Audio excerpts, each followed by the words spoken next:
10th से 11th वाले dine आ क्या कर, क्या डाइन वही तो नहीं जिसको सड़क पे चलते चलते जिसके पैर उल्टे। 1 न्यूटन में 10 की पावर 5 डाइन होते हैं। आया नहीं आया बताओ जरा बच्चों। ये ग्राम दे रखा है, ये सेंटीमीटर दे रखा है, तो जो सिस्टम यहाँ है वही रहेगा इधर भी। ग्राम है, बस उसको बदलना किसी और मेजर किसी और चीज में करोगे, पर ग्राम तो मास इधर लिया तो ऐसे मत बोल देना कि मास यूनिट किलोग्राम होती है। तो इसका मतलब तो ये हमारे डायमेंशनली दोनों फॉर्मूले करेक्ट है, लेकिन अगर कोई फॉर्मूला फिजिकली करेक्ट है तो डायमेंशनली करेक्ट होगा ही होगा, क्योंकि ये सारे फॉर्मूले। तो हेलो बच्चों, अब हमारा नया लेक्चर फिर आ गया। हमने पिछले 2 लेक्चरों में देखा था यूनिट और डायमेंशन के रिगार्डिंग। आप जाके अगर आपने नहीं देखा है तो जरूर जाके लेक्चर 1 लेक्चर 2 देख सकते हो, जहां पर हमने पहले ही बता रखा है डायमेंशन कैसे निकाले जाते हैं, डायमेंशन की क्या चीजें हैं, डायमेंशन के बेसिक्स क्या हैं। उसके बाद आज जो हम लेकर आए हैं आपके लिए टॉपिक, वो क्या है बच्चों, आज है हमारा पूरा जो टॉपिक रहेगा बिल्कुल इस टॉपिक से ओरिएंटेड रहेगा, एप्लीकेशन ऑफ डायमेंशन। डायमेंशन के एप्लीकेशन हम सीखने वाले हैं। इसके अंदर मैं क्या क्या करने वाला हूं पहले बता दे रहा हूं। हर बच्चे के लिए कुछ ना कुछ स्टफ रहेगा इसके अंदर। हम लोग इसमें क्या नीट के क्वेश्चन भी करने वाले हैं, बिल्कुल खुश हो जाओ। इसमें हम जेई के क्वेश्चन भी करने वाले हैं, जेई मेन के रखेंगे क्वेश्चन, है ना। और इसके अंदर आपके बोर्ड्स के कुछ क्वेश्चन भी रखे हुए हैं, यानी इसको देखने के बाद आपको बचता नहीं है कि कुछ ऐसी चीजें आपको समझ में ना आए, ठीक है। फिर भी प्रैक्टिस के लिए क्वेश्चन और भी सफिशिएंट होंगे तो हम आपको और भी करा देंगे, आप कमेंट में करना कि और क्वेश्चन चाहिए, ठीक है। फिलहाल आपको ये जो लेक्चर रहेगा पूरा ओरिएंटेड रहेगा एप्लीकेशन ऑफ डायमेंशंस पे, ओके। और ढेर सारे क्वेश्चन लेकर आया हूं मैं, ज्यादा से ज्यादा क्वेश्चन लेकर आया हूं ताकि आपको सारे के सारे क्वेश्चन ढंग से हो जाएं, ज्यादा इधर उधर करने की जरूरत ना पड़े, ठीक है। तो डायमेंशन की अगर मैं एप्लीकेशन पे आ जाऊं तो सबसे पहली चीज आ जाते हैं क्या करना है हम लोगों को। देखो हमारी जो एप्लीकेशन है डायमेंशन की वो 3 कैटेगरीज में डिवाइडेड है। डायमेंशन जो हमने सीखा यार उसका कुछ उपयोग तो होगा, कुछ तो यूज करेंगे लाइफ में। क्या करेंगे इस चीज से, डायमेंशन से? तो डायमेंशन से हमारे 3 काम हो सकते हैं। पहला काम क्या बोल रहे हैं कि कन्वर्जन ऑफ यूनिट सिस्टम, यानी अगर आपको 1 यूनिट सिस्टम से न्यू यूनिट सिस्टम में जाना हो, एक सिस्टम से दूसरे सिस्टम में बदलना हो, तो आप इसका इस्तेमाल कर सकते हो, ठीक है। यानी आप क्या करोगे इसमें, बेसिकली कन्वर्जन करने वाले। क्या करने वाले हो? कन्वर्जन। किसका कन्वर्जन? यूनिट्स का। दूसरी बात क्या है? Checking of the correctness of the formula. भाई फॉर्मूला जो फिजिक्स में दिए गए हैं वो सही है कि नहीं। तुमको एक पावर दे रही है फिजिक्स जिसके जरिए तुम पता कर पाओगे कि कोई भी चीज फॉर्मूले जो दिए जाते हैं वो डायमेंशनली करेक्ट है या नहीं। हम चेक कर सकते हैं फॉर्मूले को कि डायमेंशनली चेक कर सकते हैं, न्यूमेरिकली तो नहीं। न्यूमेरिकली के लिए तो आपको पता ही है, फिजिकली उसको पता ही है कि एक्सपेरिमेंट करने पड़ेंगे, है ना। लेकिन हम डायमेंशनली चेक कर सकते हैं। तो डायमेंशनली अगर हम फॉर्मूला चेक करते हैं तो देख सकते हैं कि भाई डायमेंशन कैसे बताएगा मेरे को कि फॉर्मूला सही है या गलत, फॉर्मूला सही है या गलत। वो सारे काम आपको ये बता के दे सकता है।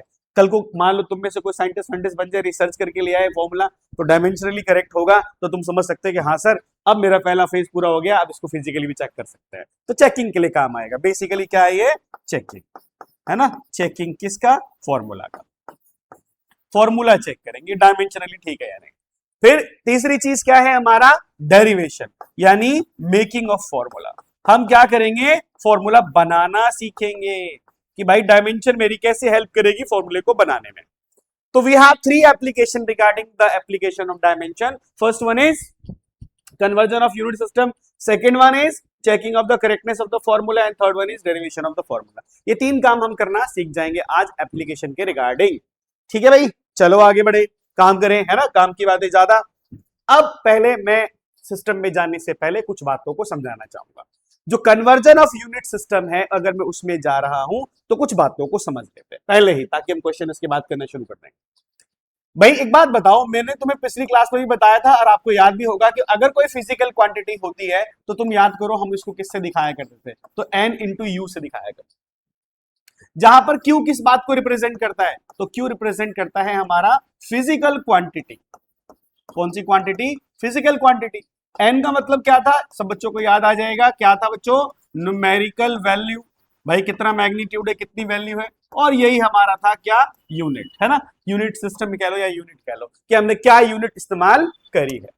तो फिजिकल क्वांटिटी हमारे 2 हिस्सों में डिवाइड रहता है, एक न्यूमेरिकल वैल्यू और एक यूनिट वैल्यू। इसी को कन्वर्ट करना हमें सिखाया जाएगा। तो अगर मैं किसी फिजिकल क्वांटिटी के रिगार्डिंग बात कर रहा हूं, जैसे कि मैंने लिखा, लेट्स से कि मैंने लिखा length is equals to 20 centimetre, ऐसा कुछ लिखा, तो लेंथ क्या चीज हो गई? Physical quantity. ये 20 क्या चीज हो गई, न्यूमेरिकल वैल्यू, है ना, न्यूमेरिकल वैल्यू। और ये क्या चीज हो गई, तो ये हो गया हमारा यूनिट, जैसे इस फॉर्मूले के हिसाब से हो गया। आ रही बात समझ में? अच्छा, इसके अलावा कुछ बातें और समझते चलेंगे हम लोग। भाई Q जो रहेगा ना, हम उसको क्या मानते हैं, कोई भी फिजिकल क्वांटिटी जो होती है बच्चे, वो हमारी कांस्टेंट रहती है। लेंथ तो लेंथ ही रहेगा, उसको किसी भी चीज में नाप लो यार, सेंटीमीटर में कह लो, मैंने कहा 1 मीटर की लेंथ है और कोई 100 सेंटीमीटर बोल रहा है, तो यार अलग अलग बात थोड़ी होती है, एक ही बात है। तो फिजिकल क्वांटिटी जो होती है वो तो सेम रहती है, यूनिट सिस्टम अलग अलग हो सकते हैं। एक ही चीज को मेजर करने के बहुत सारे तरीके हो सकते हैं, पर क्वांटिटी तो सेम ही है ना भाई।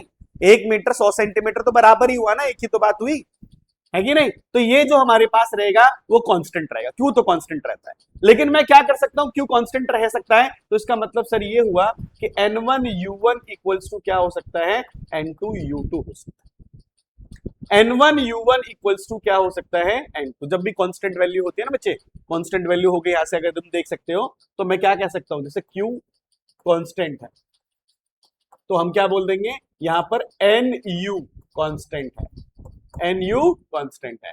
अगर मैं कहता हूं यहां पर कि nu कांस्टेंट है तो n is inversely proportional to u हो जाता है, n is inversely proportional to u हो जाता है। अगर मैं n की वैल्यू बढ़ाऊंगा तो u की वैल्यू कम हो जाएगी, n की वैल्यू को कम करूंगा u की वैल्यू बढ़ जाएगी। यानी अगर मैंने ग्राफ ले लिया है किसके बीच में, n और u के बीच में, तो ग्राफ तो इनवर्सली प्रोपोर्शनल का हाइपरबोला टाइप का ग्राफ बनेगा। यानी जिसकी मीटर इक्वल टू 100 सेंटीमीटर, मैंने कुछ ऐसा कह दिया। बताओ ये दोनों फिजिकल क्वांटिटी जो लिखी है मैंने, ये दोनों सेम है या अलग अलग है, तो सब कहेंगे सर सेम ही तो है, 1 मीटर बराबर 100 सेंटीमीटर होता है, इसमें कोई दो राय नहीं है, बिल्कुल सही बात कर रहे हो आप। लेकिन अगर मैं आपसे बोलूं बता मीटर और सेंटीमीटर में बड़ा कौन है, तो क्या कहोगे बताओ, तो आप कहोगे सर सेंटीमीटर छोटा होता है, ये है हमारा छोटा डॉन, ये है हमारा छोटा, ये है हमारा बड़ा, है ना, बड़ा। यानी ये कह सकते हो कि ये वैल्यू बड़ी है और ये वैल्यू छोटी है। सर इसकी वैल्यू छोटी क्यों कही आपने, क्योंकि इसकी n की वैल्यू देखो, इसकी n की वैल्यू देखो, यानी n ज्यादा है, n हायर है, n हायर है, इसकी n की वैल्यू ज्यादा इसीलिए इसकी यूनिट छोटी, इसकी n की वैल्यू कम इसलिए यूनिट बड़ी। समझे बात को। जैसे चलो आज मैं एक रिसेंट में बता रहा हूं आपको जो चीज चल रही है, तो पता है, 1 रुपीज लिख दिया मैंने, यार दिल में तो रुपीज ही रहता है, लेकिन तुम्हें लो डॉलर कर दिया। मान लो $1 पता है कितने रुपए का है, अब मैं मान लेता हूं, मान ले कि 100 रुपीज के आसपास जा रहा है, $1 100 रुपीज के बराबर जा रहा है, बता बड़ा कौन है, तो आप कहोगे कि सर डॉलर बड़ा है क्योंकि इसकी न्यूमेरिकल वैल्यू कम है और रुपीस छोटा हो गया है, क्यों, क्योंकि इसकी न्यूमेरिकल वैल्यू ज्यादा है ना भाई। कॉमर्स वाले तो कुछ और बताएंगे, कॉमर्स वाले कहेंगे कि सर वो इन्फ्लेशन आ गया है ना, मार्केट वैल्यू ये सब लाना, हमारे लिए तो यूनिट सिस्टम चलता है। तो हम क्या कहेंगे कि ये जो वैल्यू है, ये वैल्यू में n की वैल्यू ज्यादा आ रही है, इसलिए रुपीस की वैल्यू कम।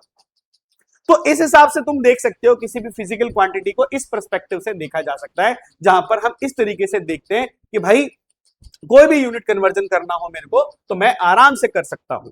मैं चाहूंगा कि मैं इसमें थोड़ा और समझाऊं, तो मैं एक पेज इसमें ऐड करना चाहता हूं। सर अभी अभी आपने बोला Q इक्वल्स टू क्या होता है, NU, जी सर। दूसरा आपने बोला Q क्या रहेगा बच्चे मेरे, कांस्टेंट रहेगा, जी सर।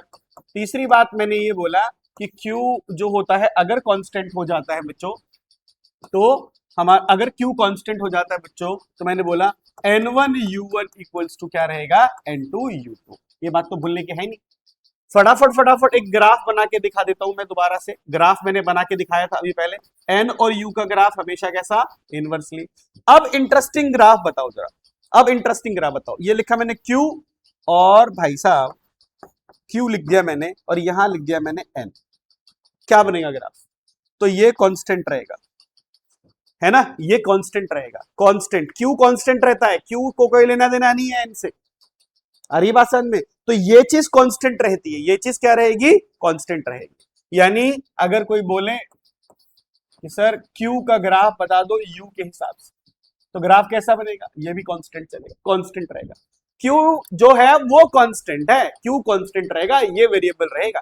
अगर मैं एन और यू की बात करूंगा तो जाके आप समझ जाना कि वो चेंज हो जाएगा, घटता चला जाएगा। सही बात है, बिल्कुल सही बात है। तो नाउ अगर मैं एक बात बताऊं आपको, बहुत कमाल की बात बता रहा हूं, जो आपको फॉर्मूला बनाने के लिए बहुत अच्छे से काम आएगा, न्यूमेरिकल करने में बहुत सारा काम आएगा। जैसे मान ले मैंने कहा N1U1 इक्वल्स टू N2U2, मैंने ऐसा कुछ कह दिया, जैसे हमारे वाला फॉर्मूला था। N1 क्या है भाई, N1 क्या है?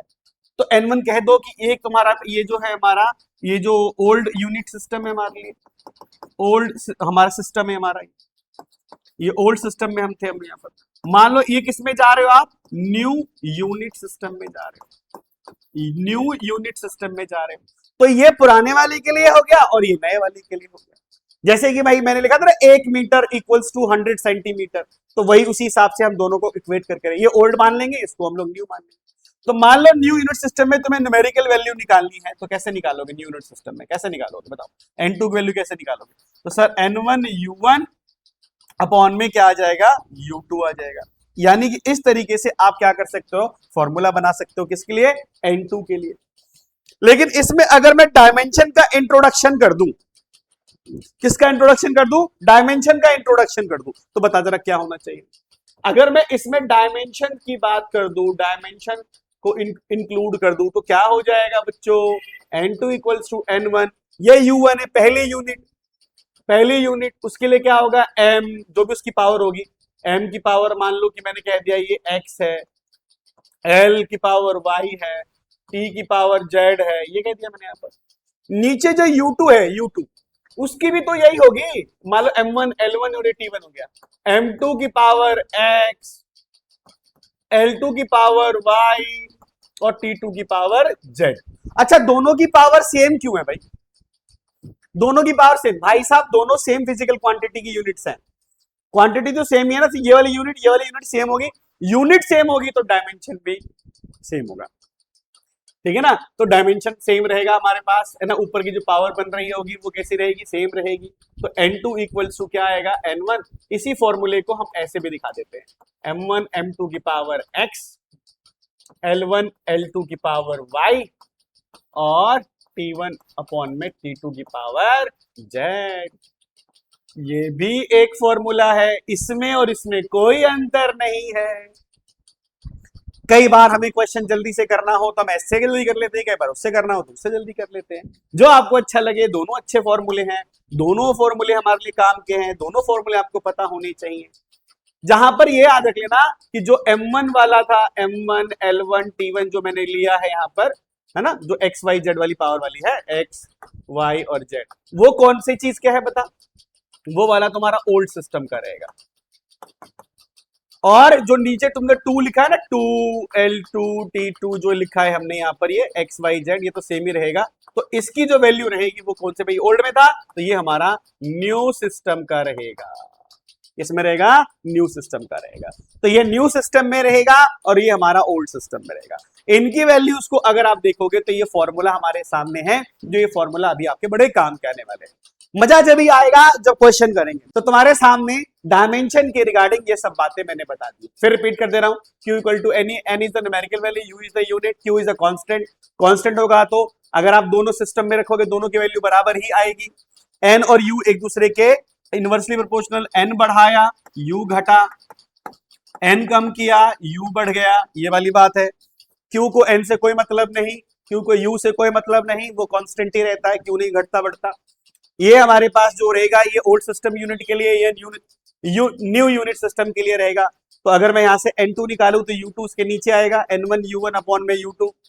N1 जो है भाई मैंने साइड कर दिया, यहाँ पर U1 के लिए देख सकते हो M1 L1 T1, U2 के लिए डायमेंशन लिख रहा हूं तो यहाँ पर यूनिट है ना, U माने unit, M2 L2 T2। Power same क्यों रखी गई है, क्योंकि फिजिकल क्वांटिटी सेम है, फिजिकल क्वांटिटी सेम है तो जो उसकी पावर्स आएगी वो कैसी आएगी, सेम ही आएगी।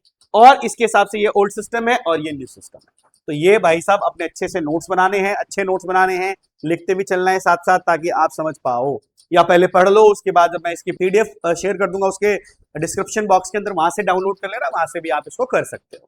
आई होप, मेरे को नहीं लगता यहाँ पर कोई प्रॉब्लम है। कोई प्रॉब्लम होगी तो आप मुझे बताना जरूर। हर क्वेश्चन करेंगे तो ज्यादा मजा आएगा। चल आजा, पहला क्वेश्चन करते हैं। आजा, क्वेश्चन में जो बात है ना वो कहीं और नहीं, जो चीजें हम क्वेश्चन से ठीक कर सकते हैं अपने आप को, वो कहीं भी नहीं कर सकते। तो आ जाते हैं, कन्वर्ट 1 न्यूटन इनटू डाइन। पहला ही सवाल डाइन वाला आ गया, ठीक है। कई लोग कहते हैं सर डाइन 11 से, जो 10 से 11 वाले डाइन आ गया, क्या डाइन वही तो नहीं जिसको सड़क पे चलते चलते जिसके पैर उल्टे? नहीं भाई, वो वाली डाइन नहीं है। कई लोग डाइन भी बोलते थे, डाइन नहीं है, क्या पैर उल्टे वाली डाइन है? नहीं, साइंस पढ़ रहे हैं भाई, न्यूटन साहब आएंगे, आप न्यूटन में डाइन ढूंढना है कि न्यूटन, एक न्यूटन को डाइन में बदल दो। अब डाइन अगर हमारा न्यूटन बदल गया तो क्या होगा, उसको देख लेते हैं। तो कई बच्चों को नहीं पता होगा, मैं डाइन बता देता हूं ये क्या चीज है। तो हम बोलते हैं हमारे लिए यही तो है न्यू यूनिट सिस्टम। जिसके बारे में आपको पता नहीं है वही न्यू यूनिट सिस्टम है भाई। जो तुम्हें नहीं पता था अब उसको नए सिस्टम में लेके जा रहा हूं मैं, यहाँ पर न्यू यूनिट सिस्टम में लेके जा रहा हूं। इसको वैसे हम लोग क्या कह देते हैं, सीजीएस सिस्टम होता है। सीजीएस, सीजीएस का मतलब वही है, क्या चीज, सेंटीमीटर ग्राम सेकेंड, है ना, इसको सीजीएस सिस्टम कहते हैं। तो डाइन एक सीजीएस सिस्टम है, न्यूटन एक क्या है, एमकेएस सिस्टम है। एमकेएस सिस्टम, न्यूटन हमारा एमकेएस में आता है, ये हमारा सीजीएस में आता है। एमकेएस का मतलब मीटर किलोग्राम सेकेंड। इसको मैं आपको करके दिखाता हूं, दो तरीके से करके दिखाता हूं, जो तुम्हें तरीका अच्छा लगे उसके बाद से फॉलो अप कर सकते हो। मैं भी एक तरीका उसके बाद फॉलो करने लगूंगा। तो आप जरा देखो, मैं पहले एक तरीका क्या बता रहा हूं आपको, नॉर्मल तरीका जैसे कैसे करना चाहिए था। तो एक फॉर्मूला हम ये वाला इस्तेमाल कर लेते हैं, क्या चीज सर, ये N1U1 इक्वल्स टू N2U2। ये एक तरीका मैंने इस्तेमाल कर लिया, N1U1 इक्वल्स टू N2U2। चलो भाई, चलो चलो, अब मुझे बताओ N1 मतलब पहला ओल्ड, ये हमारा न्यू है, ये न्यू मतलब ओल्ड है, सॉरी ये ओल्ड सिस्टम है, ये न्यू सिस्टम है। तो ओल्ड में N1 न्यूमेरिकल वैल्यू कितनी दे रखी है यहाँ पर, यही तो ओल्ड माना जाएगा, ओल्ड से तुम न्यू में जा रहे हो। तो यहां बताओ क्या रखोगे, n की जगह 1 रखोगे। इसकी यूनिट सिस्टम क्या है बताओ, तो आप कहोगे न्यूटन है सर, न्यूटन। तो आपको पता है एक न्यूटन में हम क्या कहते हैं, किलोग्राम मीटर पर सेकेंड स्क्वायर। एक न्यूटन जो होता है हमारा किलोग्राम मीटर पर सेकेंड स्क्वायर के बराबर होता है। तो इसीलिए यूनिट की जगह पे आ गया किलोग्राम मीटर पर सेकेंड स्क्वायर। इधर आ जाओ नए सिस्टम में, N2 नहीं पता मेरे को, U2 माने क्या होता है बताओ, नया यूनिट सिस्टम हो गया हमारा। ये क्या हो गया हमारे लिए, नया यूनिट सिस्टम हो गया। तो तुम मुझे बताओ, अगर मेरे को नया यूनिट सिस्टम चाहिए तो क्या करूं बताओ, क्या करूं बताओ। तो ये U2 है, तो आपको सीजीएस में जाना है, सेंटीमीटर ग्राम सेकंड में। तो केजी का क्या, ग्राम, मीटर का क्या, सेंटीमीटर, सेकंड का तो सेकंड ही रहेगा, सेकंड का तो सेकंड ही रहेगा, नो डाउट, कोई दिक्कत वाली बात नहीं होनी चाहिए। अब बताओ जरा, अगर सेकंड का सेकंड ही रहेगा तो यहां से क्या होना चाहिए सर, यहां से क्या होना चाहिए, तो किलोग्राम को ग्राम में ले आओ, तो कितना आ जाएगा 1000 ग्राम। मीटर को सेंटीमीटर में 100 सेंटीमीटर, और सेकंड की पावर -2। ये हो गया तुम्हारा N2। इसको ग्राम में रहने दो, इसको सेंटीमीटर, सेकंड की पावर, सेकंड सेकंड कट गया, सेंटीमीटर सेंटीमीटर कट गया, ग्राम से ग्राम कट गया, यहां आ गया 10 की पावर 5 N2। यानी N2 की वैल्यू आ गई 10 की पावर 5। यानी एक न्यूटन में कितने डाइन है, 10 की पावर 5 डाइन है। मत डरो मेरे साइंस के बच्चों, एक न्यूटन 1 लाख है ना, 1 ही लाख हुआ ना, 1 लाख डाइन के बराबर है। इसीलिए डर नहीं लगता साइंस वालों को। एक न्यूटन इक्वल्स टू 10 की पावर 5 डायन, समझा है। तो इसीलिए हम यहां पर कहते हैं यूनिट अगर मुझे बदलना हो, एक सिस्टम से दूसरे सिस्टम में जाना हो, तो मैं ऐसे बदल सकता हूं। एक तरीका तो ये सिखाया मैंने, एक तरीका तो मैंने ये सिखाया यार। मैं एक तरीका तुम्हें बच्चों और सिखाना चाहता हूं, एक तरीका तुम्हें और सिखाना चाहता हूं, उसके बाद बेशक से तुम्हें जो अच्छा लगे वो फॉलो करो, मुझे कोई दिक्कत नहीं है। वो तरीका क्या है वो देखो, आप ये यार इस्तेमाल कर सकते हो, N2 equals to N1, M1 upon में M2 की पावर कितनी लिख दो, X, फिर यहां पर लेंथ के लिए रिगार्डिंग तो MLT में ना L1 अपॉन में L2 की पावर Y, और T1 अपॉन में T2 की पावर Z। N1 मतलब क्या, पहले यूनिट सिस्टम में कितना दिया हुआ है, तो मेरे को 1 दिया हुआ है, तो मैंने यहां पर रख दिया 1 रख दिया। M ऊपर देखो, ऊपर जो है ना जिसमें तुम पहले जिसमें थे उसका लिखोगे, ऊपर में क्या रहना है, तो सर रहेगा MKS। नीचे किस में जाना है, तो सर जाना है CGS। तो ऊपर रखो एक, ये मास के लिए तो 1 kg अपॉन में 1 ग्राम। X क्या होगा भाई साहब, तुम बताओ, डायमेंशन ऑफ फोर्स क्या होता है, डायमेंशन ऑफ फोर्स क्या होता है, पहले तो बता दो यार। ये तो तुम्हें याद है रात के 12 बजे mLt-2। जो इसकी पावर दिख रही है वही पावर होगी, तो इसकी पावर m की पावर 1 है तो 1 हो गया। यहां पर L1 यानी 1 मीटर, नीचे कितना भाई 1 सेंटीमीटर। पावर कितनी ऊपर बताओ 1, ऊपर 1 सेकेंड, नीचे भी 1 सेकेंड, पावर कितनी हमारी -2। जो ये पावर होती है इसकी वही पावर XYZ होती है, फोर्स के लिए जो होती है। हमने कहा यार बहुत बढ़िया काम हो गया। तो बताओ 1 kg में कितने ग्राम, 1000 ग्राम। नीचे कितना है 1 ग्राम, किसी को बदल सकते, दोनों में से कट जाएगा। ऊपर क्या आ गया 100 सेंटीमीटर, नीचे सेंटीमीटर, सेकेंड सेकेंड से कट ही गया तो ये तो 1 ही आ गया। यानी आप काट दो सेंटीमीटर सेंटीमीटर, ग्राम से ग्राम, 10 की पावर 5 आ गया, 10 की पावर 5 आ गया। मतलब कि 1 न्यूटन में 10 की पावर 5 डाइन होते हैं। 1 न्यूटन में 10 की पावर 5 डाइन होते हैं। आया नहीं आया बताओ जरा बच्चों, आया कि नहीं आया वाला क्वेश्चन? 2 तरीके से दिखा दिया, 2 तरीके से दिखा दिया, काम तो एक ही है, जैसा भी अच्छा लगे आपको। You can say this is your method 1, this is your method 2, which ever you like, है ना, what ever you like you can do, जो अच्छा लगे यार, काम होना चाहिए, हाथ तेज चलना चाहिए और कोई बात नहीं है। तो मुझे लगता है आपको ये दोनों तरीका आ गया होगा। ऐसे ही एक और मजेदार क्वेश्चन है, कन्वर्ट 1 जूल इनटू ERG। मैं इसको अगले पेज पे कराता हूं है बच्चों, चलो आ जाओ। हाँ जी बच्चे, तो 1 जूल को कन्वर्ट करना था 1 जूल इनटू किसमें, ERG। 1 जूल को ERG में लाना है। सबको पता है ERG क्या कहलाएगा, ये कहलाएगा CGS unit, CGS unit system, centimetre gram second. और ये क्या कहलाता है भाई MKS, क्या कहलाता है MKS सिस्टम कहलाता है। अगर मैं ऐसा वाला इस्तेमाल कर लूं तो देखो N2 इक्वल्स टू N1, ऐसे लिख दिया करो M1 M2 पावर कितनी X, L1 L2 पावर कितनी Y, T1 अपॉन में T2 पावर कितनी, बोलो जरा Z। डायमेंशन के लिए हिसाब से चलोगे तो देखो कैसे होगा, ये N2 की जगह पे 1 लिख दो, N1 की जगह पे 1 लिख दो, ऊपर कितना 1 kg, नीचे 1 ग्राम, पावर कितनी भाई साहब बताओ जरा। डायमेंशन क्या होता है जूल का, डायमेंशन ऑफ वर्क क्या होता है, वर्क की यूनिट जूल होती है ना, तो mL²T-2, mL²T-2। तो आजा यहाँ पर रख दे x वैल्यू, इसकी वैल्यू कितनी होगी 1, जो इसकी पावर दिख रही है वही रख दो। यहाँ पर कितना आ जाएगा भाई बताओ जरा मुझे, 1 मीटर, नीचे 1 सेंटीमीटर, ऊपर कितना लिखूं पावर 2, यहाँ 1 सेकेंड, 1 सेकेंड, पावर कितनी -2। नो डाउट कोई प्रॉब्लम नहीं है।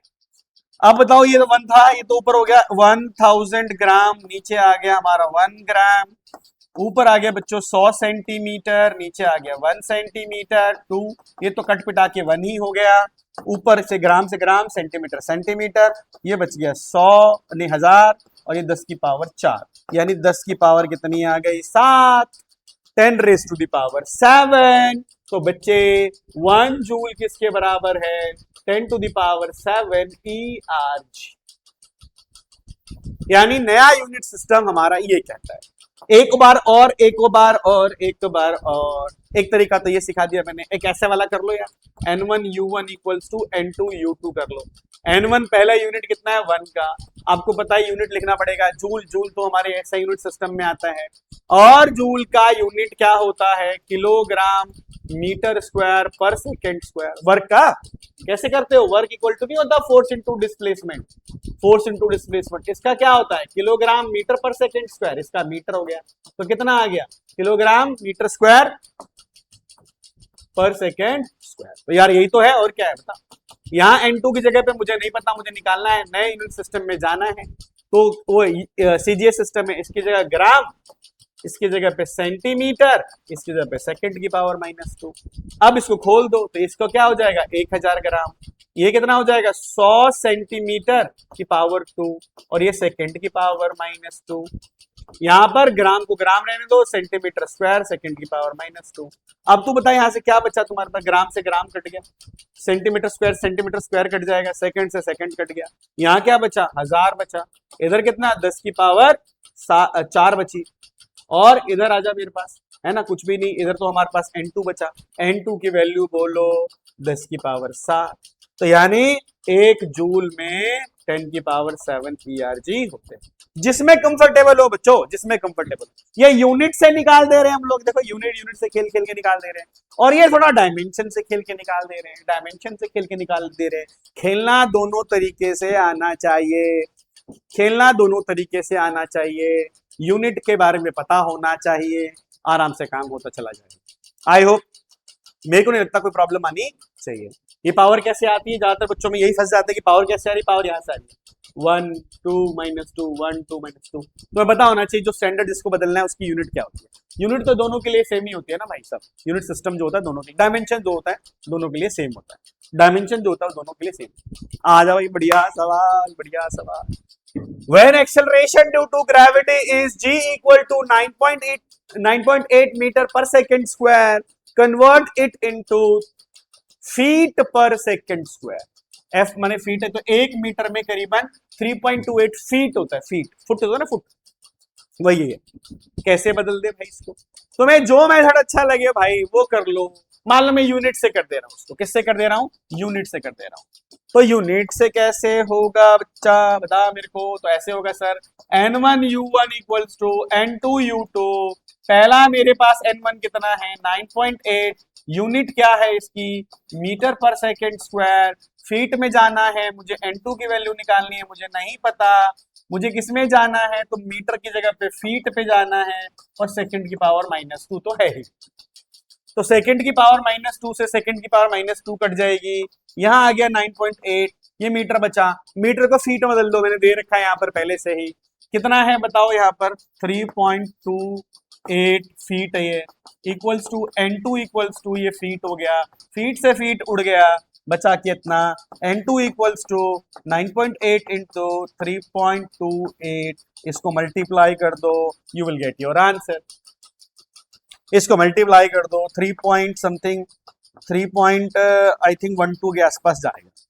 कुछ बात समझ में आ रही है, चेक कर लेना, मुझे बताना क्या आंसर आ रहा है ना, एग्जैक्टली तुम इसके आंसर निकालोगे, ठीक है, इसके एग्जैक्ट आंसर तुम निकाल लोगे और मुझे बताना कितना आ रहा है, मल्टीप्लाई कर लेना, 3.12 की समथिंग कुछ जाता है, क्या आपको ये बात याद रहेगी, कमेंट में कर देना। ये इस तरह से निकाल दिया, कितना आसान काम है ना मजेदार, फटाफट करा, आंसर निकाल दिया हमने यहाँ पर। आओ भाई और करे सवाल, जो सवाल में मजा आया कहीं थोड़ी है। Density of the liquid is 4 ग्राम पर cubic centimetre, system of unit in which, unit of length को क्या कर रहा है, देख रहा है कैसे खेल रहा है तुम्हारे साथ, 10 सेंटीमीटर, यूनिट ऑफ मास 100 ग्राम, तो कह रहा डेंसिटी की नई यूनिट क्या होगी। आजा यार, सबसे बढ़िया तरीका वही है, सबसे जल्दी जल्दी हो जाता है काम, तो n1 u1 equals to n2 u2, ये इस्तेमाल कर लो। n1 कितने का है बच्चे, क्योंकि मुझे इसको बदलना है, तो n1 जो इसकी वैल्यू है वही होगी, 4 हो गया, यूनिट क्या है बच्चे, ग्राम पर क्यूबिक सेंटीमीटर, नए में जाना है, लेकिन मेरी बात सुनना ध्यान से, मेरी बात ध्यान से सुनना, ये ग्राम दे रखा है, ये सेंटीमीटर दे रखा है, तो जो सिस्टम यहाँ है वही रहेगा इधर भी, ग्राम है, बस उसको बदलना, किसी और मेजर किसी और चीज में करोगे, पर ग्राम तो मास इधर दिया तो इधर भी मास लोगे।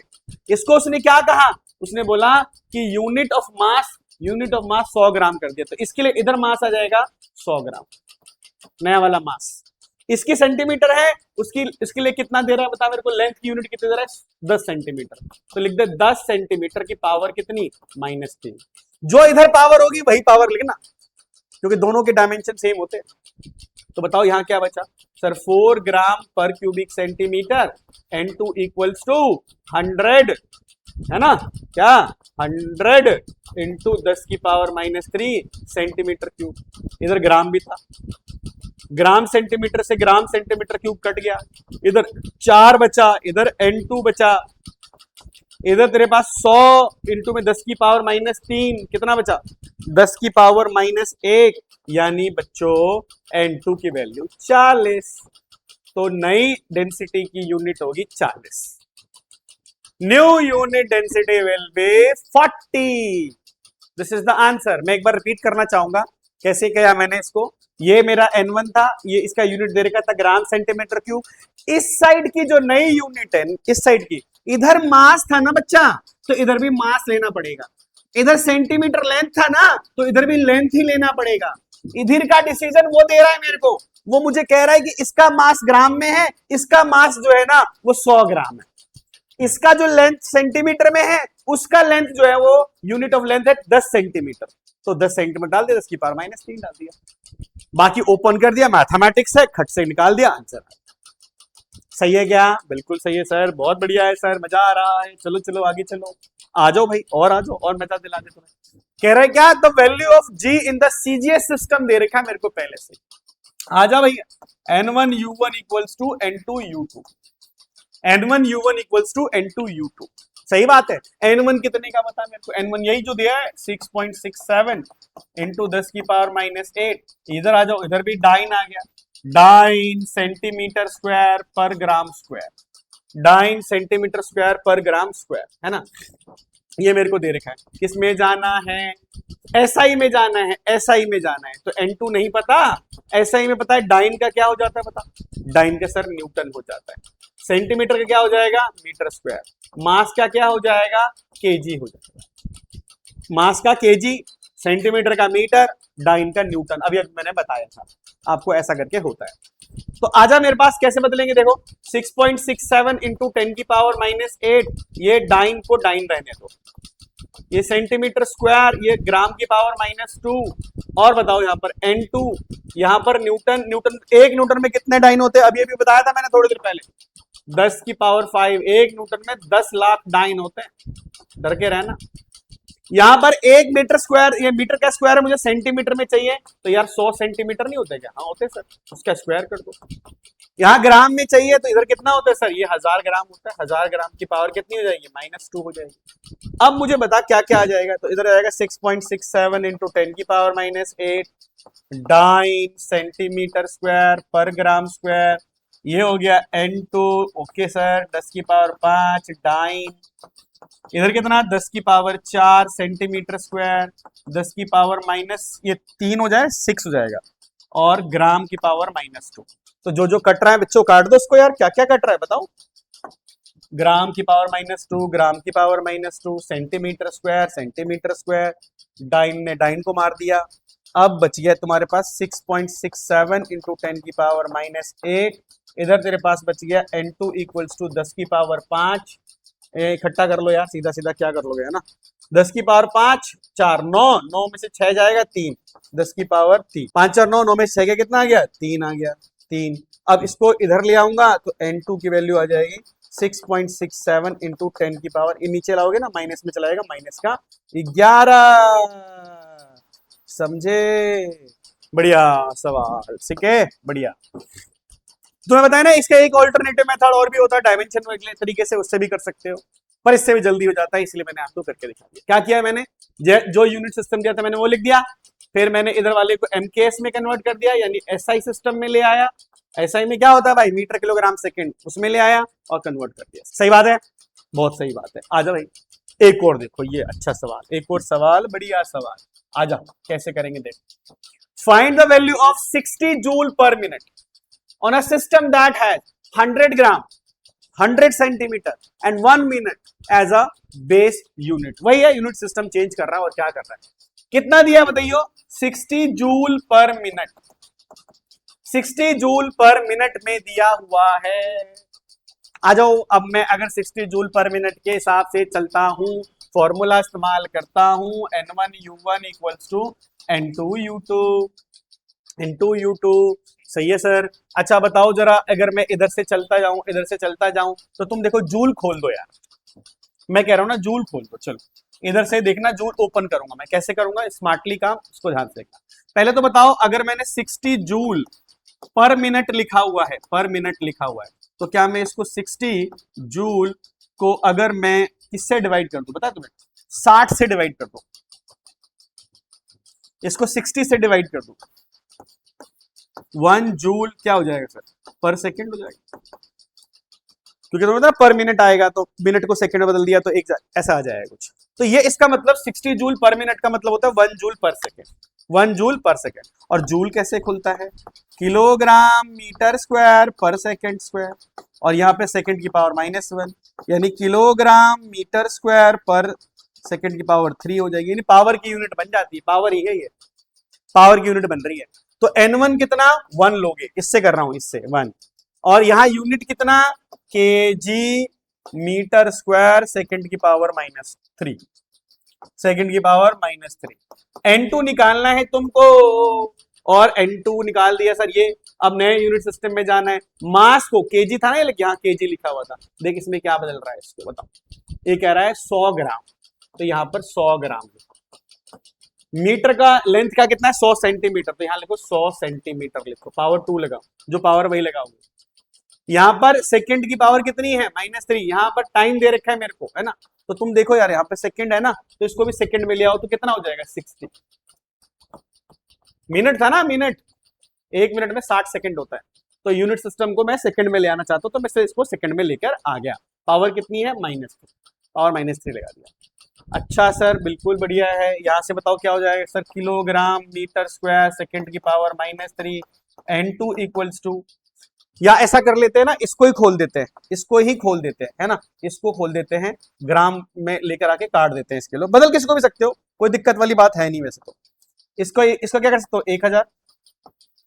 इसका क्या कर सकते हो? 100 सेंटीमीटर का स्क्वायर, और सेकंड का तो सेकंड ही रहने दो, सेकंड का तो सेकंड ही रहने दो।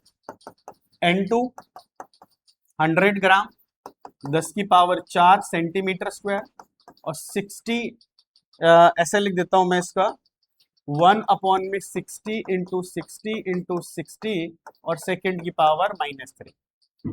अब बता क्या क्या कट गया बच्चों, क्या क्या कट गया? तो पहले तो यूनिट हटा देता हूं, gram centimetre cube, gram second cube था, सेकेंड क्यूब से सेकेंड क्यूब कट गया। यहाँ कितना बचा? 1000 सर, 1000 बचा। यहाँ कितना? 10 की पावर 4 सेंटीमीटर का स्क्वायर। N2 यहाँ क्या बचा? 100 बचा, 10 की पावर 4 सेंटीमीटर स्क्वायर, इंटू में आप जानते ही हो ये जाएगा 216 इंटू 10 की पावर 3, है ना, इकट्ठा कर दिया मैंने यहाँ पर। अब बताओ जरा क्या कटेगा, क्या कटेगा? 10 की पावर 4 से 10 की पावर 4 कट गया, 2 जीरो से ये 2 जीरो कट गया, यहाँ 10 बच गया, तो इसको इधर ले आता हूँ, तो N2 की वैल्यू सेंटीमीटर स्क्वायर कट गया, N2 की वैल्यू कितनी आ गई सर? 216 इंटू 1000 इंटू यहाँ पर एक जीरो पहले से बचा हुआ है, यानी 21640। ये हमारा इंटरेस्टिंग सवाल है भाई साहब, ये इंटरेस्टिंग है, इसको ढंग से देख लेना एक बार, है कि नहीं? पहले जूल पर मिनट को मैं किस में लेकर आ गया? इसमें सेकंड में लेके आ रहा, कन्वर्ट कर दिया, बाकी कोई दिक्कत वाली बात नहीं है ना, कन्वर्ट करके कैसे मिला सकते थे, आंसर ये आ गया, ऐसे ही सिस्टम के अंदर आ गया। आगे बढ़ो, यहां क्या बोल रहा है सवाल कि if unit of the force is kilo Newton, ये एक्चुअली में ना 1 किलो न्यूटन है ना, ये कितना है? 1 किलो न्यूटन। आगे बढ़ो, कह रहा है unit of the force is this, unit of the length is 1 kilometre and unit of the time is 100 second, what is unit of मास?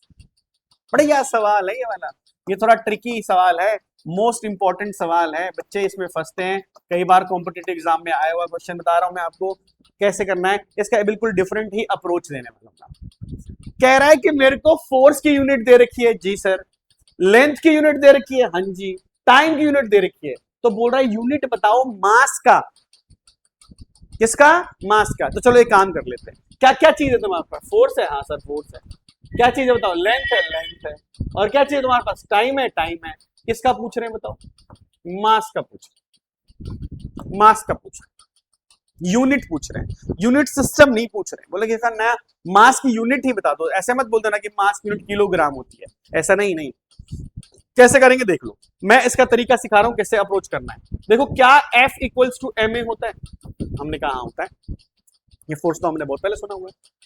तो फोर्स तो तुम्हें चाहिए चाहिए, मास की यूनिट तुम्हें चाहिए चाहिए, एक्सेलरेशन तुम्हें हटाना पड़ेगा क्योंकि एक्सेलरेशन तुम्हें नहीं चाहिए, तो F बटे में क्या कर लो? m कर लो। अब तुम बताओ, एक हम बढ़िया तरीका बता रहा हूं, एक मिनट, ये हाँ, अगर m निकालना हो तो F अपॉन में कितना हो जाएगा? a। फोर्स तो तुम्हें दे रखा है, उसकी यूनिट कितनी है हमारे पास, तो मैं m को एक्सेलरेशन F। एक्सेलरेशन क्या होता है? वेलोसिटी अपॉन में टाइम, जी सर। तो एफ अपॉन टी, एफ ऊपर टी चला जाएगा, नीचे वेलोसिटी आ जाएगी, M equal to F into T. Velocity भी नहीं चाहिए, वो दिया नहीं मेरे को, खोल दो इसको, तो डिस्टेंस अपॉन में टाइम, ये स्पीड मान लो, डिस्टेंस अपॉन में टाइम हो जाएगा, तो क्या हो जाएगा F T square by D. अब बताओ यूनिट कैसे निकालोगे? फोर्स की यूनिट क्या बोली इस भाई साहब ने? फोर्स की 1 किलो न्यूटन, यानी 10 की पावर 3 न्यूटन, 1000। टाइम की यूनिट क्या बोली है? 100 सेकेंड, 100 सेकेंड का स्क्वायर। और डिस्टेंस की यूनिट क्या बोली है? डिस्टेंस की 1 किलोमीटर, यानी 1000 मीटर। अब तुम बताओ, 1000 से 1000 कट गया, सही है बच्चों, यहां बच गया तुम्हारा 10 की पावर 4, 10 की पावर 4, यानी अब जो तुम्हारा यूनिट सिस्टम आया वो इतना आया, 10 की पावर 4, 10 की पावर 4 यूनिट मानी जाएगी किसकी? मास की। जैसे टाइम का 100 सेकेंड है, वैसे ही लेंथ का ये है, तो वैसे मास का 10 की पावर कितनी हो जाएगी? 4, 10 की पावर 4 न्यूटन पर मीटर सेकेंड स्क्वायर। आई बात समझ में? मास की यूनिट तो होगी वाली केजी के अंदर। क्लियर है बात? बात तो क्लियर है, बिल्कुल क्लियर है। आगे देखो, ये वाला देखो सवाल, ये वाला सवाल देखो, बढ़िया सवाल है, ये एनसीईआरटी का सवाल है, ये ना एनसीईआरटी में दिया हुआ है, बढ़िया सवाल है ये वाला, एनसीईआरटी का ही सवाल है, कई बार एग्जाम में आया हुआ है, इसलिए इसको ढंग से कर लेना, इसको ढंग से कर लेना। क्या बोल रही है कि a calorie is a unit of heat energy and calorie 1 calorie equal to 4.2 joule, होता है ये वाला। 1 joule equal to KG metre square पर सेकेंड स्क्वायर, होता ही है। Suppose new unit system has unit of mass कितना? Alpha KG, unit of length beta metre, time का गामा सेकेंड। तो शो करो, शो करने के लिए कह रहा है कि 4.2 अल्फा पर बीटा स्क्वायर और gamma square is a new unit system, ये हमें दिखाना पड़ेगा। कैसे करे सर? वही पुराना अप्रोच ले लो, पुराना अप्रोच ले लो। कैसे वाला? ये ले लो, n1 u1 इक्वल्स टू कितना बताओ? n2 u2। नया सिस्टम देख लो, n1 की वैल्यू में कितना, पुराना सिस्टम देख लो पहले में, n1 की वैल्यू कितनी दे रखी है, तो तुम्हें यही दे रखा है कि भाई शो करके दिखाओ कि ये इसके बराबर आना चाहिए। तो जहां पर तुम्हें कैलोरी की यूनिट दी गई है कितने की? 4.2 जूल की वैल्यू दी गई है। तो 1 हमारे पास वैल्यू है n1 के लिए, तो जूल के हिसाब से बांटा गया है, तो जूल के अंदर मुझे दिखाना पड़ेगा। तो n1 की जगह पे कितना आ जाएगा? 4.2 जूल, 4.2 जूल, जूल से बदलना है मेरे को।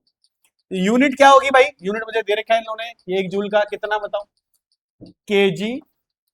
केजी मीटर स्क्वायर पर सेकेंड स्क्वायर। नए में तुम्हें वैल्यू चाहिए होती है, तो U2 कितना करोगे? क्योंकि तुम इसको अब नए सिस्टम में लेके जाओगे, उसने साफ साफ कह दिया है मास की यूनिट क्या रखनी है? Alpha kg, alpha kg. Metre length की यूनिट क्या रखनी है? बीटा मीटर का स्क्वायर। टाइम की क्या रखनी है? गामा सेकेंड, उसकी पावर कितनी? -2। सही है बच्चों? सही बच्चे, तो बताइए जरा, केजी से केजी गया। अब आगे मैं खोल देता हूं पहले तो, 4.2 मीटर स्क्वायर पर सेकेंड स्क्वायर n2, सही बच्चे, अल्फा बीटा का स्क्वायर है, मीटर का स्क्वायर, गामा की पावर -2 और सेकेंड की पावर -2। तो देख ले यार, मीटर का स्क्वायर, सेकेंड की पावर -2, सेकेंड की पावर -2, तो बोलो यहां से n2 की वैल्यू कितनी आएगी? तो सर आएगी 4.2, ये रहा 4.2, अल्फा नीचे आएगा तो पर अल्फा नीचे आ गया ना, फिर ऊपर चला जाएगा, फिर कितना हो जाएगा? बीटा की पावर -2 नीचे आएगा, बीटा की पावर -2 नीचे आएगा, ऊपर जाएगा तो प्लस हो जाएगा, गामा का स्क्वायर। ये तो प्रूफ करना था, हो गया प्रूफ। ये वाला 1 जूल वाला वही सिस्टम चल रहा है हमारा, बहुत बढ़िया सवाल है, एग्जाम में आता रहता है। ठीक है, आगे देखो क्या कह रहा है मेरे को, ये कह रहा है 4 kg unit of mass, 4 kg unit of mass, 10 metre unit of length, 5 second unit of time, find the value of 5 newton force in new unit system. सही है क्या? बहुत बढ़िया, यानी तुम्हें इसको बदलना है। तो आ जाओ बच्चों, कैसे बदलेंगे? पुराना वही अप्रोच लेके चलना है, पुराना वही अप्रोच लेके चलना है। सवाल इतने सारे लेकर आया हूं कि आपको सवाल की कमी नहीं लगेगी। प्रैक्टिस कर लोगे, इसको नोट्स बना लोगे, तो आपको लगेगा कि सर बहुत सारी पढ़ाई हो गई। अब मुझे लगता है कि मेरा कॉन्फिडेंस आ गया है आ गया है, तो इसीलिए मैं सारे इतने वेरिएशन के सवाल लेकर आया हूं, ताकि आप मैक्सिमम से मैक्सिमम प्रैक्टिस कर सको। अच्छा भाई, बताना जरा कैसे करूं? तो सर वही लगा दो, n1 u1 equals to n2 u2। N1 की जगह पे ये तुम्हारा N1 हो गया 5। अच्छा न्यूटन है भाई, न्यूटन तो खोल दो, न्यूटन खुलता है तो कैसे खुलता है एम के सिस्टम में, केजी मीटर पर सेकेंड स्क्वायर। N2 निकालना पड़ेगा। U2 देख भाई ध्यान चलना, मास के लिए क्या दिया है 4 केजी, तो इधर लिख दो 4 केजी। लेंथ के लिए क्या दिया है बताओ यहां पर 10 मीटर, 10 मीटर। सेकंड के लिए कितना दिया है 5 सेकंड, तो यहां क्या लिख देना 5 सेकंड की पावर कितनी माइनस। इसी हिसाब से चलता है जैसे दिया जाता है। तो अब क्या करूं बता मेरे को, अब बताइए क्या करूं। तो ये हो जाएगा 5 केजी मीटर पर सेकेंड स्क्वायर, N2 ये केजी मीटर पर सेकेंड स्क्वायर, केजी मीटर पर सेकेंड स्क्वायर, ये 4 है 4, और ये आपको पता ही नीचे आ जाएगा तो 25 आ जाएगा, है ना। ये हो गया 10 उठ गया था, 10 लिख दिया मैंने यहाँ पर। ये कितना हो गया, तो यहाँ पर N2 मेरे को N2 निकालना था, ये वाला N2, तो कितना आएगा, तो 5 इंटू 25 अपॉन में 40, वो 40 आ गया नीचे, 5 अट्ठे 40 यानी 25 बटे में 8। आ रही बात समझ में, 25 बटे में 8, है ना। 3.1 समथिंग कुछ जाएगा हमारे पास, है ना। 8 के 24 करके 3.24 एक बचेगा, और ये 3.1 समथिंग कुछ जा रहा है हमारा। आ रही है बात समझ में कि नहीं आ रही। ये भी इससे कन्वर्ट कर दिया हम लोगों ने यूनिट सिस्टम के अंदर। सारे सवाल हैं जो कि N1 U1 conversion of units पे बिलोंग करते हैं। क्लियर है, बिल्कुल क्लियर है। अब हमने एक फेज पूरा कर लिया, हमने एक फेज पूरा कर लिया। अब वो जो फेज पूरा हमने किया है वो पूरा का पूरा हमने देखा कि किस तरीके से एक सिस्टम से दूसरे सिस्टम में जा सकते हैं। चले वो रोकियो। अब हम लोग आगे हैं नेक्स्ट एप्लीकेशन के ऊपर, जो कि हमारा एप्लीकेशन है checking of the correctness of the formula. यानी अब हम लोग क्या करेंगे, डायमेंशन की मदद से ये देखेंगे कि किस तरीके से हमारा फॉर्मूला फिजिक्स में सही है या गलत। लेकिन मैं आपको पहले ही बता दूं कि अगर मैं यहां पर चेकिंग कर रहा हूं, ठीक है ना, चेकिंग कर रहा हूं किस चीज की, करेक्टनेस ऑफ फॉर्मूला, तो अगर मैं ये काम कर रहा हूं ना, तो ये काम मैं दो तरीके से कर सकता हूं। एक काम होता है भाई, एक तो होता है क्या, फिजिकल करेक्टनेस, फिजिकल करेक्टनेस होता है, और एक डायमेंशनल करेक्टनेस होता है। एक होता है हमारा डायमेंशनल करेक्टनेस होता है हमारा। यानी आप क्या कर सकते हो, बेसिकली आपको मैं बता देता हूं कि आप डायमेंशन के मेथड से सिर्फ और सिर्फ डायमेंशनल करेक्टनेस ही देख सकते हो, आप उसकी फिजिकल करेक्टनेस नहीं चेक कर सकते। कैसे सर, जैसे मान लो एग्जांपल के लिए मैं बताता हूं आपको, लेट से कि मान लो हमारे पास काइनेटिक एनर्जी है, इसका फॉर्मूला क्या होता है, तो सब कहेंगे सर इसका हाफ mv² होता है। लेकिन अगर मैं काइनेटिक एनर्जी की जगह पे यहां पर मान लो मैंने 2/5 लिख दिया और mr² लिख दिया, mv² लिख दिया, mv² लिख दिया, तो इसका क्या मतलब हुआ। अब मुझे बताओ कि क्या इसका, क्योंकि तुम्हें पता है ये तो कांस्टेंट नंबर है, कांस्टेंट नंबर तो डायमेंशनलेस होता है, ये वाला कांस्टेंट नंबर भी डायमेंशनलेस होता है। कांस्टेंट नंबरों का तो कोई डायमेंशन नहीं होता, पर इनका डायमेंशन तो होता है। जब इनका डायमेंशन होता है बच्चों, तो आप इनकी वजह से डायमेंशन निकालोगे, तब भी ये आएगा हमारा ml² t-2, और इसका डायमेंशन निकालोगे ml² -2। तो इसका मतलब तो ये हमारे डायमेंशनली दोनों फॉर्मूले करेक्ट हैं, लेकिन फिजिकली देखा जाए, जिसको न्यूमेरिकली भी कह सकते हो आप, न्यूमेरिकली बच्चों ये वाला फॉर्मूला सही है, ये वाला फॉर्मूला गलत है। तो हम डायमेंशन मेथड से क्या कर पाते हैं, केवल डायमेंशनली चेक कर पाते हैं, उसकी न्यूमेरिकल वैल्यूज को चेक नहीं कर पाते, यानी उसकी फिजिकल करेक्टनेस हम चेक नहीं कर सकते। तो we are just checking the dimensional correctness of the formula, not the physical correctness. Got it. But मैं आपको एक और बात बता देता हूं, एक बात पक्की बात है कि इफ मैं एक लाइन लिख देता हूं, इस लाइन को आप याद रखिएगा, बड़ा काम का है, बहुत इंपॉर्टेंट है। क्या काम का है सर, देख लो मैंने क्या बोला, ध्यान सुनिएगा। क्या कि if a formula is physically correct, physically correct, then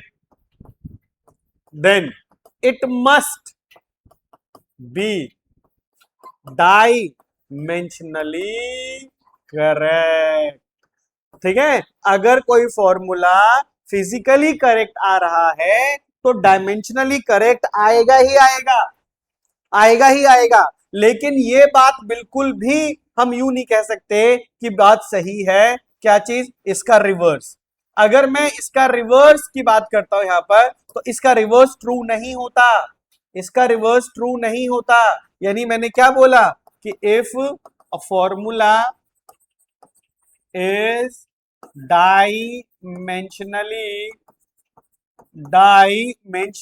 correct, then it may or may be physically correct, physically correct. यानी आप यूं कह सकते हो कि डायमेंशनल चेकिंग से ये बिल्कुल श्योर नहीं हो जाता कि वो पूरा 100% फॉर्मूला सही है। हो सकता है कि डायमेंशनली सही हो पर फिजिकली सही ना हो, जैसे कि ये वाला है। ये कैसा है? दोनों डायमेंशनली करेक्ट है पर फिजिकली रॉन्ग है ये वाला। लेकिन अगर कोई फॉर्मूला फिजिकली करेक्ट है तो डायमेंशनली करेक्ट होगा ही होगा। तो अपने दिमाग में हमें रखना है कि we are checking the formula dimensionally correctness, ठीक है। अदरवाइज याद रखिएगा कि हम फिजिकली चेक नहीं कर रहे हैं। फिजिकली तो बच्चों वो फॉर्मूले जो होते हैं वो न्यूमेरिकल के जरिए, एक्सपेरिमेंट के जरिए, लॉस के जरिए ही चेक होते हैं। तो आई होप ये बात तुम्हें समझ में आ गई कि हम लोग जो चेकिंग करने वाले हैं वो चेकिंग कैसे करने वाले हैं, फिजिकली या डायमेंशनली। तो हम डायमेंशनली चेक करने वाले हैं, फिजिकली चेक नहीं करने वाले हैं। डायमेंशनली के बाद हम लोग ये देखेंगे कि कैसे ये सब चीजें सही हैं या गलत है, क्योंकि ये सारे फॉर्मूले आप कहीं ना कहीं आप पूरे फिजिक्स में जब पढ़ते जाओगे तो आपको ये मिलते ही रहेंगे। फिजिक्स में ये फॉर्मूले आपको मिलते ही रहेंगे बच्चों, तो आपको ये फॉर्मूले चेक करने हैं, ठीक है। तो चलो देखो, मैं पहले ये वाला चेक कर लेता हूं। इसमें लेफ्ट पे लिखा हुआ half mv square equal to mgh। अब ये फॉर्मूला डायमेंशनली करेक्ट है या नहीं, तो मैं एक काम करता हूं, मैं लेफ्ट हैंड साइड लिख लेता हूं पहले। तो क्या है मेरे पास? Half mv square. हाफ का तो कोई डायमेंशन नहीं होता, इसका डायमेंशन कितना होगा बताओ? इसका मास का, तो मास का m होगा। वेलोसिटी का कितना होगा? lt माइनस 1 का स्क्वायर हो गया, यानी कितना आ गया बताओ? ml square t minus 2। Right hand side पर आ जाओ, राइट हैंड साइड पे आ जाओ, तो राइट हैंड साइड पे क्या लिखा है बताओ? mgh। अब बताओ m का डायमेंशन कितना होता है? मास का m होता है। ये एक्सेलरेशन ड्यू टू ग्रेविटी का lt माइनस 2, एक्सेलरेशन ही तो है। हाइट का कितना हो जाएगा? l हो जाएगा, यानी फिर क्या आ गया? ml square t minus 2। तो बताओ क्या left hand side right hand side के बराबर आया है डायमेंशनली? Yes sir. तो left hand side equal to right hand side, तो मैं क्या लिखूं? फॉर्मूला क्या चीज है? Dimensionally correct, dimensionally correct, dimensionally correct. तो this formula is dimensionally correct as the dimension of the left hand side is exactly equal to the dimension of right hand side, तो this formula is correct। Got it? बढ़िया है, simple है। अब इधर भी आ जाओ, दूसरा फॉर्मूला चेक कर लेते हैं। चलो आ जाओ, लेफ्ट हैंड साइड पे आ जाओ। लेफ्ट हैंड साइड पे क्या है? फोर्स है और ये डिस्प्लेसमेंट है। फोर्स का तो तुम्हें याद ही, आधी रात को भी याद रहना चाहिए, mlt माइनस 2। इसका हम डिस्प्लेसमेंट क्या करेंगे तो l हो जाएगा। तो सर ये भी हो गया हमारा ml स्क्वायर t माइनस 2। अब आ जाओ बच्चों राइट हैंड साइड पे आ जाओ। राइट हैंड साइड थोड़ा इंटरेस्टिंग है, इस पे ध्यान देना जरा। माइनस का हाफ mu स्क्वायर हो गया। अब मुझे बताओ, हाफ का तो कोई डायमेंशन नहीं होता, हाफ का तो कोई डायमेंशन नहीं होता, डायमेंशन लेस होता है। mv स्क्वायर मैंने अभी निकाल के दिखाया था, तो इसका कितना आ गया? ml square t minus 2। इसका भी तो यही आएगा, ml स्क्वायर t माइनस 2, क्योंकि ये भी हमारी काइनेटिक एनर्जी का फॉर्मूला, ये भी, ये फाइनल वेलोसिटी है, ये इनिशियल वेलोसिटी है तो फॉर्मूला वही है ना। अब मुझे बताओ क्या कहते हो, ये इसका आंसर 0 आएगा या इसका आंसर ये वही आ जाएगा घटाऊंगा तो बच्चों इसका आंसर तो सेम आता है ना। इसकी वैल्यू 0 मत बोलिएगा। क्यों 0 नहीं सर? क्योंकि डायमेंशन में क्या है? न्यूमेरिकल वैल्यू नहीं है, दे आर द डायमेंशन। तो if we are subtracting the same dimensions we will get the same dimension as a result, that is m minus m is equals to m, not 0, l minus l equals to l, not 0, t minus t equal to t, not 0, because they maybe becomes 0 if they are numerical, if they are numerical values, but we are checking the dimension units, so that's why it is not equal to 0। All right. अब मुझे बताओ इसका left hand side इसका right hand side दोनों बराबर आ रहे हैं कि नहीं आ रहे बराबर? क्या ये दोनों बराबर आ रहे हैं? बराबर आ रहे हैं, इसका मतलब left hand side equal to कितना आ गया? Right hand side. Formula is dimensionally correct if this formula है ना having the left hand side and right hand side equal to each other that means they are correct. तो ये वाला formula भी सही है, ये वाला फॉर्मूला भी सही है। आ जाओ ये वाला फॉर्मूला भी देख लेते हैं, ये सही है गलत है। ये जो दिख रहा है आपको बच्चों, इसको हम टॉर्क बोलते हैं। क्या बोलते हैं इसको? टॉर्क बोलते हैं। ठीक है, टॉर्क बोलते हैं। टॉर्क क्या होता है? तो टॉर्क एक तरह से फोर्स इनटू में डिस्प्लेसमेंट यानी परपेंडिकुलर डिस्टेंस होता है, ये याद रखना पड़ेगा। आई क्या चीज है? तो एमओआई। एमओआई का मतलब क्या हो गया बच्चों? Moment of inertia. Moment of inertia. कुछ कुछ बातें याद रखनी पड़ती है बच्चे। अल्फा यहां पर दिख रहा है आपको, इसको हमने बोलना है एंगुलर एक्सेलरेशन। एंगुलर एक्सेलरेशन बोलना है। ठीक है, इन सब की डायमेंशन पता होनी चाहिए तो हम चेक कर पाएंगे ये सही है या गलत है। एंगुलर एक्सेलरेशन क्या होता है मैं आपको बता देता हूं। Alpha is equals to omega by T होता है। ओमेगा क्या होता है एक्चुअली में? हमारा क्या होता है? Theta upon time, frequency type की चीज होती है। ठीक है, तो अगर मैं इसका डायमेंशन बताना चाहूं, किसका? इसका एंगुलर, ये है हमारा एंगुलर वेलोसिटी अपॉन में टाइम है, तो इसका होता है टी माइनस 1 और इसका कितना हो गया? टी हो गया, तो इसका कितना आ जाएगा बच्चे? टी माइनस 2 आ जाएगा। तो मैं इसकी वैल्यू को प्लॉट कर देता हूं। देखो टॉर्क का क्या बताया मैंने, लेफ्ट हैंड साइड पे आ जाओ। टॉर्क का क्या हो जाएगा बच्चों? डायमेंशन क्या हो जाएगा? डायमेंशन। तो टॉर्क का तो मैंने बताया ही आपको, फोर्स इंटू में डिस्टेंस। फोर्स इंटू में डिस्टेंस। फोर्स का क्या? M L square M L T minus 2। Force का M L T minus 2। Displacement का एल यानी वही M L square T minus 2, है ना। टॉर्क का जो होता है ना, टॉर्क का वर्क के बराबर होता है ना। टॉर्क जो होता है वर्क का डायमेंशन के बराबर होता है। Dimensionally they are totally different. Work is different, torque is different, but they are dimensionally same. They are dimensionally same, not physically same. ठीक है, ये है डायमेंशनली सेम, याद रखना। तो अब मुझे बताओ राइट हैंड साइड पे आ जाओगे। राइट हैंड साइड पे कौन है? आई। आई क्या होता है? Moment of inertia. अच्छा, मोमेंट ऑफ इनर्शिया का फॉर्मूला बता देता हूं। मोमेंट ऑफ इनर्शिया का, इसका फॉर्मूला होता है एम इंटू आर स्क्वायर। अच्छा बताओ, moment of inertia I, mass, mass का क्या हो जाएगा? एम। एल स्क्वायर हो जाएगा, इसका एल का स्क्वायर हो जाएगा। ठीक है, और अल्फा का तुम्हें बताया ही था मैंने अभी, अल्फा का कितना होता है? टी की पावर माइनस 2 होता है। टी की पावर माइनस 2, तो कितना आ गया बताओ? M L square T minus 2 बराबर आया ना। यानी कि left hand side is equals to right hand side. कैसे? तो डायमेंशनली करेक्ट, है ना। तो इन सब सवालों में ना मुश्किल नहीं है, बट क्या होता है कि हमें ना बस डायमेंशन थोड़े थोड़े याद होने चाहिए। एक बार जब आप ये पढ़ लेते हो तो तुम्हें याद होने लगती है सब चीजें। एक बार नोट्स बना लेते हो तो याद होने लगती है चीज। शुरुआत में जो 10th से मूविंग 11th में होते हैं उनको थोड़ी डिफिकल्टीज आती है, पर वो डिफिकल्टी ठीक हो जाती है जब थोड़ा सा प्रैक्टिस में आता है। शुरुआत में टफ लगता है बेशक से, क्योंकि फॉर्मूले याद नहीं रहते। पर जो हमारे जो बच्चे आगे 12th में चले गए हैं या आगे जो ड्रॉपर बच्चे होते हैं उनको पता होता है सारे फॉर्मूले, फटाफट फटाफट याद रहते हैं। पर जो 10th से मूविंग 11th में है उनको थोड़ा याद करना पड़ जाता है। तो ये जो हमने लिखे हैं ये तीनों के तीनों फॉर्मूले करेक्ट है। फिजिकली की डायमेंशनली? डायमेंशनली। सही है ना, डायमेंशनली करेक्ट है। आओ आगे और देखते हैं। सवाल इतने सारे लाए हो ना कि आपको मजा आ जाएगा। आप खुद कहोगे सर सवाल ज्यादा करने से बातें अच्छे से क्लियर हो जाती है, क्योंकि जितने कम सवाल करोगे उतने अच्छे नहीं हम समझ पाते चीजों को और उतना अच्छा डीलिंग नहीं आती। सवाल इसलिए ज्यादा मैं करा रहा हूं। अब यार ये देखो, इसको चेक करना है तो लेफ्ट हैंड साइड पे आ जाओ। लेफ्ट हैंड साइड पे कौन पड़ा हुआ है? लैम्डा। लैम्डा क्या होता है? सबको पता है, दुनिया को पता है कौन सी लेंथ है ये, तो ये वेव की लेंथ है। वेव लेंथ है तो वेव लेंथ है तो लेंथ है ना, तो डायमेंशन एल आएगा। आ जाओ राइट हैंड साइड पे, आ जाओ राइट हैंड साइड पे, एच अपॉन में एम वी आ जाओ। अब यहां पर क्या है? एच क्या चीज है? एच है हमारा प्लैंक कांस्टेंट। एच है हमारा प्लैंक कांस्टेंट, तो मैं यहां लिखना चाहता हूं E equal to H nu, ये होता है Planck constant. H equal to energy upon में फ्रीक्वेंसी। एनर्जी का तो याद ही कर लो बच्चों, एनर्जी की बात अगर याद रहे तो, एनर्जी की बात याद रहे तो बहुत अच्छी बात है।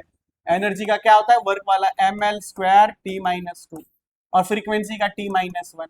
तो बोलो क्या आ जाएगा यहाँ से? तो सर आ जाएगा एम एल स्क्वायर टी, अगर इसको उठा के ऊपर ले जाऊंगा तो माइनस 1 आ जाएगा। तो आ जाओ यहाँ पर, इसमें रख देता हूं मैं एच की जगह पे। एच की जगह पे क्या लिखोगे? तो M L square T minus 1। Mass की जगह पे हमारा m आ जाएगा, वेलोसिटी की जगह पे आ जाएगा एल टी माइनस 1 आ जाएगा। अब बताओ, एक l से ये एक l कट जाएगा, कट जाएगा। t माइनस 1 से t माइनस 1 कट जाएगा, m से m कट जाएगा, एक l बच गया ऊपर। बताओ लेफ्ट बराबर आ गया ना, तो डायमेंशनली करेक्ट है। ये वाला फॉर्मूला भी डायमेंशनली करेक्ट है, बढ़िया फॉर्मूला है ना, ये पता होना चाहिए। आ जाओ ये वाला फॉर्मूला भी चेक कर लेते हैं। ये वाला v वेलोसिटी है, लेफ्ट हैंड साइड पे आ जाओ। v क्या चीज है, वेलोसिटी है, तो वेलोसिटी का कितना होता है, lt माइनस वन। अब आ जाओ राइट हैंड साइड पे आ जाओ, तो राइट हैंड साइड पे क्या है, under root two G M बटे में आर। ये ग्रेविटेशनल कांस्टेंट है, ये मास ऑफ द प्लैनेट है, ये रेडियस है, हमारा रेडियस है। तो जी के वैल्यू निकाल लेते हैं, जी के लिए कैसे निकालोगे बताओ, याद है तुम्हें जी की वैल्यू कैसे निकालते थे, जी का यहाँ हमारे यहाँ पर, तो F equal to G M one M two by R square, G की वैल्यू निकालनी है तो ये हो जाएगा एफ आर स्क्वायर अपॉन में एम वन एम टू। जब चाहिए फटाफट बना लो, एम इसका क्या होता है M L T minus two, इसका हो गया एल का स्क्वायर, इसका करोगे तो हमारा कितना हो जाएगा एम का स्क्वायर, है ना, एम का स्क्वायर। तो देखो एक हमारे पास क्या है एम है, एक एम से एम कट गया, तो बताओ जी की वैल्यू कितनी आएगी सर, एम माइनस वन, ये ऊपर चला जाएगा L cube T minus T, सही है। तो अब देख ले बच्चों, ये तो डायमेंशनलेस होगा ना, दो दो का कोई डायमेंशन नहीं होता, कांस्टेंट नंबर होगा कोई डायमेंशन नहीं होता। जी की क्या हो जाएगी बताओ, जी की हो जाएगी एम माइनस वन एल की पावर थ्री टी की पावर माइनस टू, और मास का तो तुम्हें पता ही है एम होता है, इसके बाद रेडियस का कितना होता है एल होता है। तो बच्चों एक बात बताओ, ये इस एम से ये वाला एम कट गया, हाँ जी सर, एल से एल कट गया, जी सर, तो अंदर क्या बच गया, तो बच गया एल का स्क्वायर टी की पावर माइनस टू। तो अब यहां से क्या होगा, अगर आप देखो ध्यान से देखो, तो एल टी माइनस वन का क्या लगा सकते हैं स्क्वायर, स्क्वायर से रूट हटाओ, क्या आ गया एल टी माइनस वन, इधर भी एल टी माइनस वन, इधर भी एल टी माइनस वन, यानी ये वाला फॉर्मूला भी क्या है बता दो, करेक्ट है, this formula is also correct, this formula is also correct. इधर आ जाओ, बहुत बढ़िया, ये इंपॉर्टेंट है, कई बार पेपर में आता रहता है। टी क्या चीज है, टाइम पीरियड, टी क्या चीज है, टाइम पीरियड है, सिंपल पेंडुलम का टाइम पीरियड है, तो लेफ्ट हैंड साइड का डायमेंशन कितना आ जाएगा सर, टी आ जाएगा। राइट हैंड साइड पे आ जाइए, राइट हैंड साइड पे आ जाइए, two pi under root L बटे जी, टू पाई का तो कोई डायमेंशन नहीं होगा, डायमेंशन लेस होगा, टू पाई क्यों डायमेंशन लेस है, क्योंकि वो तो कांस्टेंट नंबर है। तो फिर मुझे किसका निकालना पड़ेगा, लेंथ का, लेंथ का कितना हो गया एल, जी का कितना हो गया एल टी माइनस टू, तो भाई एक एल से एल काट दो, इसको उठा के ऊपर ले चलो, टी का स्क्वायर, इसी से काट दिया, आंसर आ गया टी। बताओ फॉर्मूला सही है गलत है, तो सही है, this formula is also correct, dimensionally correct, बोलना नहीं है, we are checking the formula by dimensional method, that means the given formula is dimensionally correct, they may or may not be true for their physical correctness, experiment करके देखा जाए। हालांकि जितने फॉर्मूले लिख रहा हूं मैं, ये सारे सही फॉर्मूले हैं, फिजिकली भी सही हैं और हमारे डायमेंशनली भी सही है, क्योंकि सारे फॉर्मूले हमने फिजिक्स के उठा रखे हैं, बस तुम्हें सिखाया जा रहा है कि अगर तुम्हें डायमेंशन पता हो इन सब चीजों की, तो फटाफट फटाफट फटाफट फटाफट सब करते जा सकते हो, सही है। तो ये हमारे फॉर्मूले सारे करेक्ट, 6 फॉर्मूले चेक कर लिए ना, अब आगे देखो, और आ जाओ, और आ जाओ, बढ़िया बढ़िया सवाल लाया हूं मैं आपके लिए, सवाल इतने लाया हूं कि आप कहोगे कि सर इनफ है, अब तो मुझे सब समझ में आ गया है, सवालों की कमी नहीं रहने दूंगा। आ जाओ इधर आ जाओ, इसको चेक कर लेते हैं, ये फ्रीक्वेंसी है बच्चों, ये फ्रीक्वेंसी है, तो अगर मैं लेफ्ट हैंड साइड पे आ जाऊं, फ्रीक्वेंसी दे रखा है मेरे को, तो फ्रीक्वेंसी की डायमेंशन कितनी हो जाएगी सर, टी माइनस वन, हमने कहा ठीक है भाई। राइट हैंड साइड पे आ जाओ, तो 1 अपॉन में 2l अंडर रूट टी बटे में एम। मैं आपको बताता हूं, यहां पर ए 1/2 का कोई डायमेंशन नहीं, लेंथ का हो जाएगा एल अंडर रूट, टेंशन है यार, ये टी माने क्या, tension, T for tension, sir जिंदगी में वैसे ही टेंशन है और आप फिजिक्स में भी टेंशन ला रहे हो, तो क्या हो गया भाई, टेंशन तो टेंशन ही है ना, पर ये फिजिक्स में टेंशन कम करने की बात हो रही है, तो T is the tension, T is the tension. अच्छा टी टेंशन है, मास थोड़ा यहां पर ये देखना, मास नहीं है ये है मास पर यूनिट लेंथ है, मास पर यूनिट लेंथ, बड़ी ही खास बात है। तो टेंशन का तो फोर्स ही होता है, tension is nothing but it is a force, तो फोर्स की dimension M L T minus two, ये मास नहीं है, मास पर यूनिट लेंथ है, तो मतलब एम एल माइनस वन। तो तुम बताओ ये कितना आना चाहिए सर, तो बता देता हूं मैं आपको, एम से एम काटा, इसको उठा के ऊपर ले गया, एल का स्क्वायर टी माइनस टू, यहाँ पर एल आ गया बच्चे, और यहां देखा जाए तो ये हो जाएगा L T minus one, root से बाहर निकाल दिया, एक एल से एल कट गया, कितना आ गया टी की पावर माइनस वन। तो करेक्ट कि इनकरेक्ट, तो करेक्ट है, this formula is also correct, है ना, दोनों डायमेंशनली हमारे सही है, दोनों डायमेंशनली हमारे सही है। ये वाला फॉर्मूला भी चेक कर लेते हैं, वो लिखा रहेगा, आप इसकी चिंता मत करना कि सर आपको तो पता है टी माने टेंशन होता है, एम माने मास होता है, वो हाँ लिखा रहेगा पेपर में, लिख देते हैं कि फ्रीक्वेंसी है, ये है वो है ना, सब कुछ लिखा रहेगा वहां पर, उसकी आप टेंशन मत लेना, कि किसको क्या कहते हैं, वो लिखा रहेगा सब कुछ, ये सब लिखा रहेगा, सही है।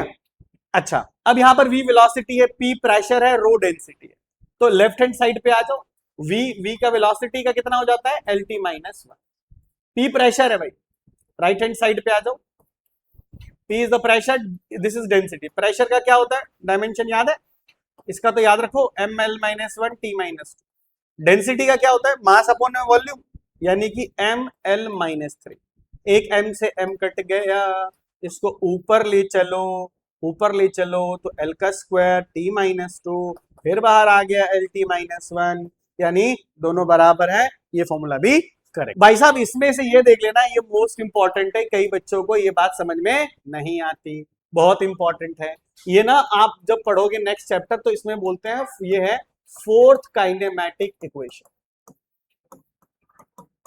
ये ना फोर्थ काइनेमैटिक इक्वेशन है। यहां पर d माने distance travel in the nth second, initial speed, acceleration, n is a time, यहां n ना टाइम है, n क्या है बताओ टाइम है, तो ये ना एक सेकंड में कितना डिस्टेंस ट्रेवल किया गया वो वाला होता है।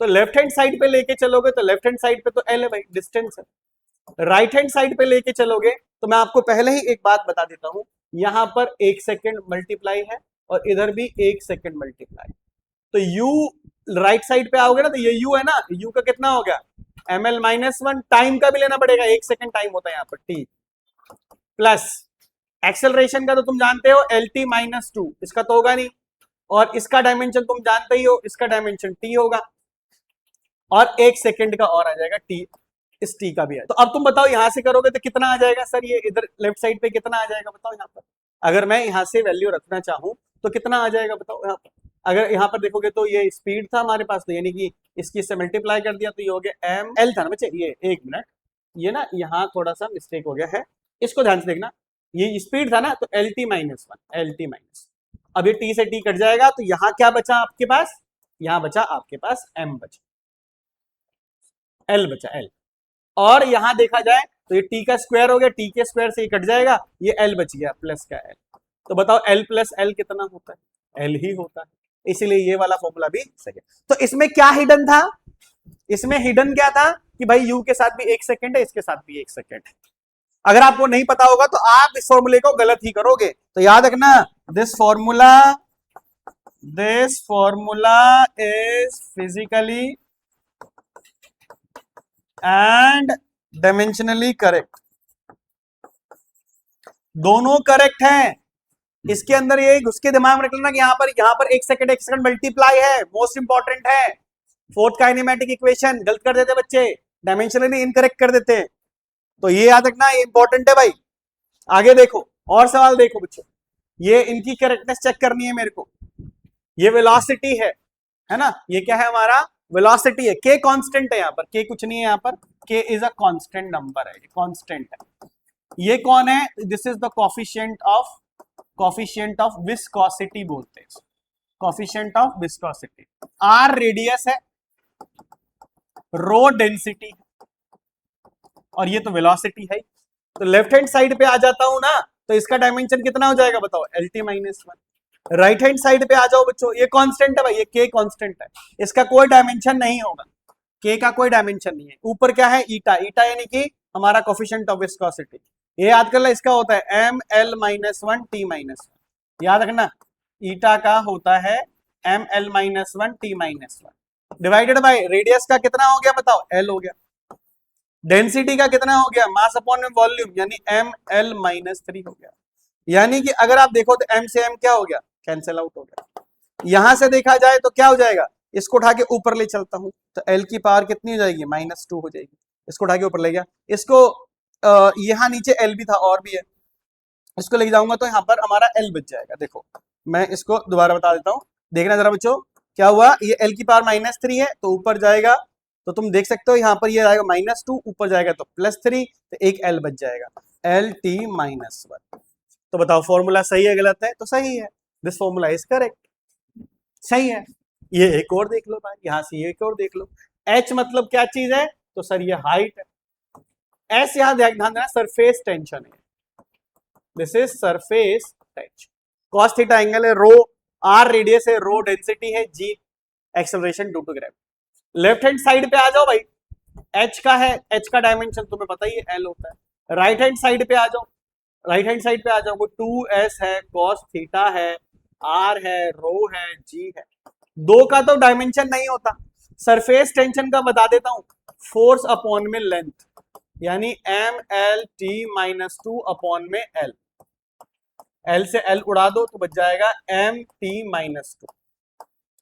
तो सरफेस टेंशन का कितना हो जाएगा, M T minus two. Cos theta का कुछ नहीं होता, कॉस थीटा भी डायमेंशनलेस। आर लेंथ हो गया, डेंसिटी अभी बताया था आपको, मास अपॉन वॉल्यूम, यानी M L minus three. Acceleration due to gravity कितना होता है, एल टी माइनस टू होता है। अब जरा देख लो क्या क्या कटा आप इससे, एम से एम कट गया सर, देख सकते हो ये एल का स्क्वायर, ये एल, ये हमारे पास ये एल का स्क्वायर आ जाएगा, और टी की पावर माइनस टू से टी की पावर माइनस टू, देखो एल की पावर माइनस थ्री है, ये एल का स्क्वायर है, माइनस वन ऊपर जाएगा तो एल बच जाएगा, दिस इज एल। बताओ ये फॉर्मूला सही है डायमेंशनली, बिल्कुल सही है बच्चों, ये भी डायमेंशनली सही है, ये भी डायमेंशनली सही है ना। तो ये सारे फॉर्मूले डायमेंशनली सही हैं, ये फिजिकली भी सही है, क्योंकि हमने फिजिक्स के ही करेक्ट फॉर्मूले उठाए। तो आई होप यहां तक आपको ये सब अच्छे से क्लियर हो गया होगा। सेकेंड एप्लीकेशन की फॉर्मूला कैसे चेक करते हैं, how to check the correctness of the formula, got it. तो सेकेंड एप्लीकेशन हमारी कंप्लीट। अब मैं मूव करता हूं थर्ड एप्लीकेशन। थर्ड एप्लीकेशन क्या चीज है बच्चे, तो ये कहता है डेरिवेशन ऑफ द फॉर्मूला।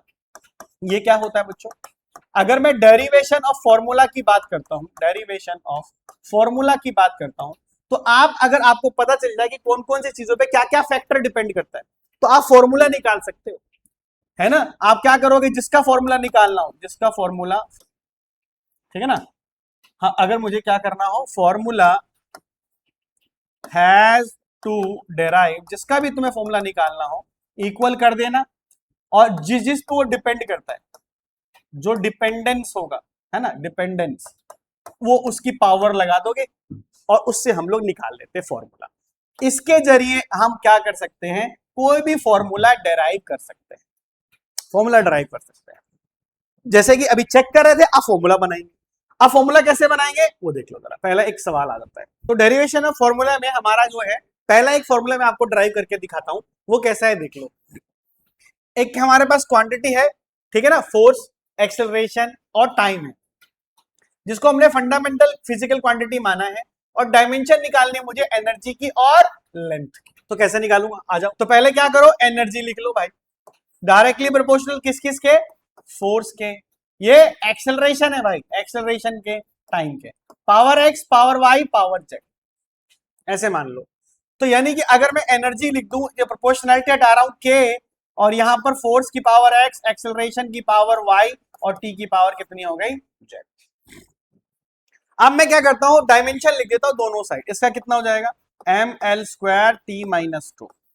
इसका कितना हो जाएगा बताओ, M L T minus two की पावर एक्स। एक्सेलरेशन का कितना हो जाएगा, एल टी माइनस टू की पावर वाई, और यहाँ पे टी की पावर कितनी हो जाएगी, ठीक है ना। इसको एक तरीके से बता रहा हूं, एक तरह से मान लो मेथड नंबर 1 समझा रहा हूं, जो थोड़ा डिस्क्रिप्टिव वे है, इसका शॉर्टकट भी सिखाऊंगा मैं आपको। तो यहां पर देखो, अगर यहां पर लिखोगे तो एम एल का स्क्वायर टी माइनस का टू, ठीक है सर। यहां बताओ एम की पावर कितनी आ जाएगी, यहां से देखा जाए तो एक्स। एल की पावर कितनी आ गई बच्चों, यहाँ एक्स हो गया, यहाँ प्लस का टू वाई हो गया, और तो कुछ नहीं है ना, और तो कुछ नहीं है। एल की पावर एक्स, और यहाँ पर पावर वाई है, वाई, यहां से पावर कितनी है, वाई, है ना। एम की पावर एक्स, ठीक, और यहाँ एल की पावर एक्स, और यहां से एल की पावर वाई, ठीक है। यहां पर आ जाओ, टी की वैल्यू, टी की वैल्यू कितनी आ गई सर, माइनस का 2x, माइनस का 2x प्लस का जेड, माइनस का 2x प्लस का जेड, सही है। हाँ, फोर्स का M L T minus two, ये एक्सेलरेशन का एल टी माइनस टू, इसका टाइम का टाइम ही रहेगा, ठीक है सर। एम की पावर एक्स, एल की पावर एक्स, एल की पावर वाई, और टी की पावर माइनस का 2x, और टी की पावर माइनस का 2y भी है ना। टी की पावर कितनी, माइनस का 2y भी है, टी की पावर माइनस 2y, और ये प्लस जेड हो गया, ठीक है भाई। अब कंपेयर कर लो दोनों को होमोजेनिटी प्रिंसिपल से। होमोजेनिटी प्रिंसिपल क्या बोलती है बताओ, कि दोनों तरफ आप क्या कर सकते हो, बता दो, कंपेयर कर सकते हो। अगर मैं दोनों तरफ कंपेयर करूं तो बोलो कंपैरिजन में क्या मिलना चाहिए मुझे। लेफ्ट साइड पे आ जाओ, m की पावर कितनी 1, यहां m की पावर कितनी x, काट दो इसको, x की वैल्यू 1, सही है, x की वैल्यू 1। अच्छा एंड आ जाओ यहां पर, अब यहां पर l की वैल्यू कितनी है बताओ 2 है, l की वैल्यू 2 है, यहां पर l की वैल्यू कितनी है बताओ, तो सर ये x प्लस का y है, देख लो x प्लस का y है, तो ये काट दो इसको, तो x plus Y equals to 2, x निकाल ही चुके हो, 1 प्लस का y equals to 2, y equals to 2 minus 1, y equals to 1, y भी आ गया। अच्छा अब आ जाता हूँ z के लिए आ जाता हूँ, तो t की वैल्यू इधर कितनी है तो बताओगे माइनस का 2 है, यहाँ पे t की वैल्यू कितनी है बताओ माइनस का 2x प्लस का z माइनस का 2y है। अब इसको इससे हटा दो तो यहाँ पर आ जाएगा माइनस का 2x प्लस का z माइनस का 2y equal to minus two into X की वैल्यू 1, z मुझे नहीं पता, y की वैल्यू मुझे पता है 1 इक्वल टू -2, यानी -2 प्लस का z -2 इक्वल्स टू -2। समझ में आ रही बात है, तो z इक्वल टू -4 -2 और z इक्वल टू -2 प्लस 4, तो z इक्वल टू 2 आ गया। तो बता दो हमारा फॉर्मूला क्या आया बच्चे, फॉर्मूला क्या आया, तो सर फॉर्मूला आ गया F energy equals to K F x की पावर 1 हो गई, एक्सेलरेशन की पावर भी 1 हो गई, और t की पावर कितनी होगी बता दो 2 हो गई। तो ये हमारा फॉर्मूला आ गया, एनर्जी का फॉर्मूला K कांस्टेंट है, F A T का स्क्वायर, ये हमारा फॉर्मूला आ गया। कोई बोले भाई इसका डायमेंशन बता दो, डायमेंशन तो ये लिख देना ऐसे, डायमेंशन लिखोगे तो डायमेंशन कैसे हो जाएगा, कांस्टेंट को हटा दो तो ये हो जाएगा F A T का स्क्वायर, F A T का स्क्वायर। अच्छा अगर मैं इसका मेथड नंबर 2 बताऊं आपको, देखो सर शॉर्टकट तरीका थोड़ा दिमाग लगा के भी ये काम करा जा सकता है, कैसे कर सकते हो सर, तो बताओ एनर्जी का फॉर्मूला क्या होता है, फोर्स इनटू में डिस्प्लेसमेंट। हाँ जी sir, energy is equal to, force तो मुझे चाहिए तो फोर्स रख लो, डिस्प्लेसमेंट हटा दो तो वेलोसिटी अपॉन में टाइम, वेलोसिटी अपॉन में टाइम आ गया।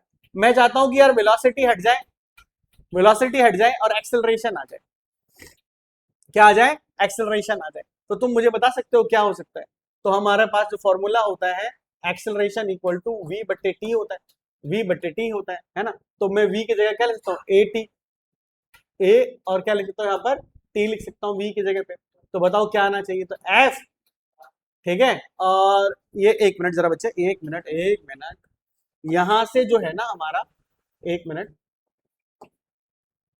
यहां देखो डिस्टेंस था हमारे पास, तो ये वेलोसिटी इनटू में टाइम हुआ ना, और यहां पर वेलोसिटी की जगह पे मैं क्या लिख सकता हूं, एक्सेलरेशन इनटू टाइम, यानी E इक्वल्स टू क्या आ जाएगा, A into time into T, यानी F equal to A T square. देखो आ गया ना भाई, आ गया भाई, तो हमारा फॉर्मूला वापस लौट के आ गया। तो आप ऐसे डायरेक्टली फॉर्मूला लगा सकते हो तो फॉर्मूला लगा लो, नहीं तो ये वाला तरीका तो आपके पास है ही, सही है। ऐसे ही तुम्हारे लिए होमवर्क रहेगा कि लेंथ के लिए तुम खुद ड्राइव करोगे, ये तुम्हारा होमवर्क रहेगा कि तुम कैसे करते हो लेंथ के लिए, ठीक है, ये लेंथ के लिए खुद से ट्राई करोगे। आओ ऐसे ही फॉर्मूला एक और देख लेते हैं, क्या कह रहा है कि एनर्जी किस किस पे डिपेंड करती है, energy velocity, if energy velocity and time are taken as the fundamental unit, find dimension formula of the surface tension पे निकालना है। तो एक काम कर लेते हैं, सरफेस टेंशन जिस डायरेक्टली प्रोपोर्शन लगा देते हैं किस किस के ऊपर, तो एनर्जी है, वेलोसिटी है, टाइम है, power x power y power z। Surface tension का आपको बताया ही था मैंने, सरफेस टेंशन क्या होता है, फोर्स अपॉन में लेंथ होता है, तो फोर्स क्या होगा बताओ, M L T minus two, length का क्या हो गया एल, हटा दो उसको, तो M T minus two, M T minus two, M T minus two, तो यार यहां पर क्या लिख दो बताओ डायमेंशन के हिसाब से, M L zero T minus two, यहां से हटाओगे तो कांस्टेंट लगेगा, कांस्टेंट लिखने की जरूरत नहीं। एनर्जी का फॉर्मूला आप जानते हो सब बच्चे, क्या होता है डायमेंशन में, M L square T minus two, power X आ गई, velocity L T minus one की पावर वाई हो गई, टाइम तो टाइम ही होता है।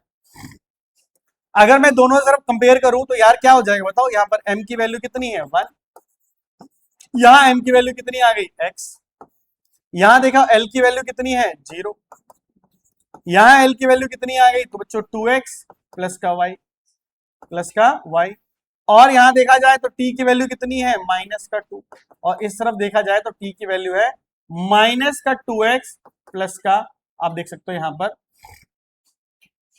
है ना, ये z था तो ये प्लस का z। तो बताओ यहां से क्या आ गया सर, कट गया ये, तो x की वैल्यू कितनी आ गई 1 आ गई। यहां से देखा जाए तो ये हो गया 2x प्लस में y इक्वल टू 0, और यहां से तुम्हारी x की वैल्यू 1, y ये 0 हो जाएगा, तो 2 प्लस वाई इक्वल टू 0, तो y की वैल्यू कितनी आ गई सर -2 आ गया। यहां से देखा जाए तो भाई ये आ गया -2x प्लस का z इक्वल टू -2 हो गया। तो ये हमने x की वैल्यू निकाली ली थी, x की वैल्यू कितनी होगी 1 प्लस का z इक्वल टू -2 हो गया। ये हो गया -2 प्लस का z इक्वल टू -2 हो गया, z इक्वल टू -2 प्लस 2 हो जाएगा, z की वैल्यू 0 हो जाएगी। तो बताओ यार क्या बना फॉर्मूला, तो सरफेस टेंशन का जो फॉर्मूला हमारा बन रहा है that is equals to k, proportionality हटाकर E, x की वैल्यू कितनी है 1, फिर v, y की वैल्यू कितनी है -2, तो मैं -2 लगाऊंगा, और टाइम की वैल्यू कितनी आ गई 0। तो डायमेंशन क्या हो गया E v की पावर -2 t की power 0, this is our dimension. तो सिंपल है, दोनों तरफ क्या लिख दो डायमेंशन लिख दो और कंपेयर कर दो, कंपेयर कर दोगे, कंपेयर करके आप आसानी से निकाल सकते हो डायमेंशन की कैसे निकाला जाएगा। Is it clear? All right, अब आ जाओ यहां पर, ये वाला देखो कैसे है कि फोर्स F है, एरिया A है, डेंसिटी D है, फिर वही फंडामेंटल है, इस बार यंग मॉडुलस का निकालना है। कई बच्चों को नहीं पता होगा, बता दो यंग मॉडुलस का डायमेंशन प्रेशर का डायमेंशन होता है, डायमेंशन ऑफ प्रेशर, दोनों अलग अलग चीज है बट डायमेंशनली सेम होता है। तो अगर डायमेंशनली यंग मॉडुलस का निकालना है मेरे को, यंग मॉडुलस किस किस पे डिपेंड कर रहा है, तो सर कर रहा है फोर्स पर, और किस पे डिपेंड कर रहा है बताओ जरा, यहां पर लिखा हुआ है क्वेश्चन के अंदर, जिस पे डिपेंड कर रहा है वो लिखते चले जाओ। फोर्स है, एरिया है, डेंसिटी, एक्स वाई और जेड। डायमेंशन लिख दो इसका प्रेशर का, तो एम एल -1 टी -2, ये तो कांस्टेंट है, इसका नहीं होगा, फोर्स का कितना होगा एम एल टी -2, एरिया का क्या होगा एल का स्क्वायर हो गया, ठीक है, पावर वाई लगा दो। डेंसिटी क्या होता है मास अपॉन वॉल्यूम, यानी एम एल की पावर -3, और पावर कितनी हो जाएगी जेड हो जाएगी। आ जाओ कंपेयर कर लेते हैं बच्चों, तो m की पावर कितनी 1, यहां m की पावर कितनी x, और यहां पर m एक और जगह है, तो x प्लस का कितना हो गया z। यहां l की यहां पर अगर मैं l के लिए कनेक्ट करना चाहूं, यहां से अगर मैं l की वैल्यू निकालना चाहूं तो कैसे निकाल सकता हूं, तो पहले तो यहां से निकालो, चलो x plus Z equal to 1, है ना यार, यहां से x आ गया, यहां से z आ गया, ठीक है। यहां l की वैल्यू कितनी है -1, यहां l की वैल्यू कितनी है बताओ x हो गया, यहां प्लस का 2y हो गया, यहां देखो तो माइनस का 3z हो गया, यानी कि देखा जाए यहां पर तो ये हो गया x प्लस का 2y -3z इक्वल टू -1। अब यार देखो ये इक्वेशन टाइप की बन रही है ना, इसको ढंग से देखना। अब आ जाता हूं मैं टाइम के लिए, टाइम की पावर कितनी हो गई हमारा -2 हो गया, बिल्कुल सर। यहां पर टाइम की वैल्यू कितनी हो गई, तो देखो यहां से आएगा -2x माइनस का नहीं, यहां पर टाइम नहीं है हमारे पास, इधर टाइम नहीं है, एक मिनट, राइट हैंड साइड पे अगर हम देखें तो टाइम हमारे पास ये रहा, हाँ -2x था, ठीक है, time equal to -2x, all right, यहां पर आ गया, और कहीं नहीं है ना, इस वाले में टाइम है, इधर टाइम नहीं है, इधर टाइम नहीं है, तो ये हो गया हमारे पास, इससे कैंसिल करो, तो -2x इक्वल टू -2, भाई माइनस से माइनस हटाओ, 2 से 2 उड़ाओ, x की वैल्यू 1 आ गई।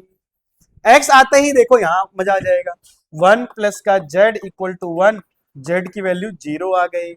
यहां देखा जाए तो भाई x की वैल्यू 1, y की वैल्यू निकालनी है, इसकी वैल्यू 0 -1, यानी यहां देखा जाए तो 2y equal to -1, this is -2, यानी काट दूंगा इसको तो y इक्वल टू -1, है ना, इधर लाऊंगा तो माइनस का 1 आ जाएगा।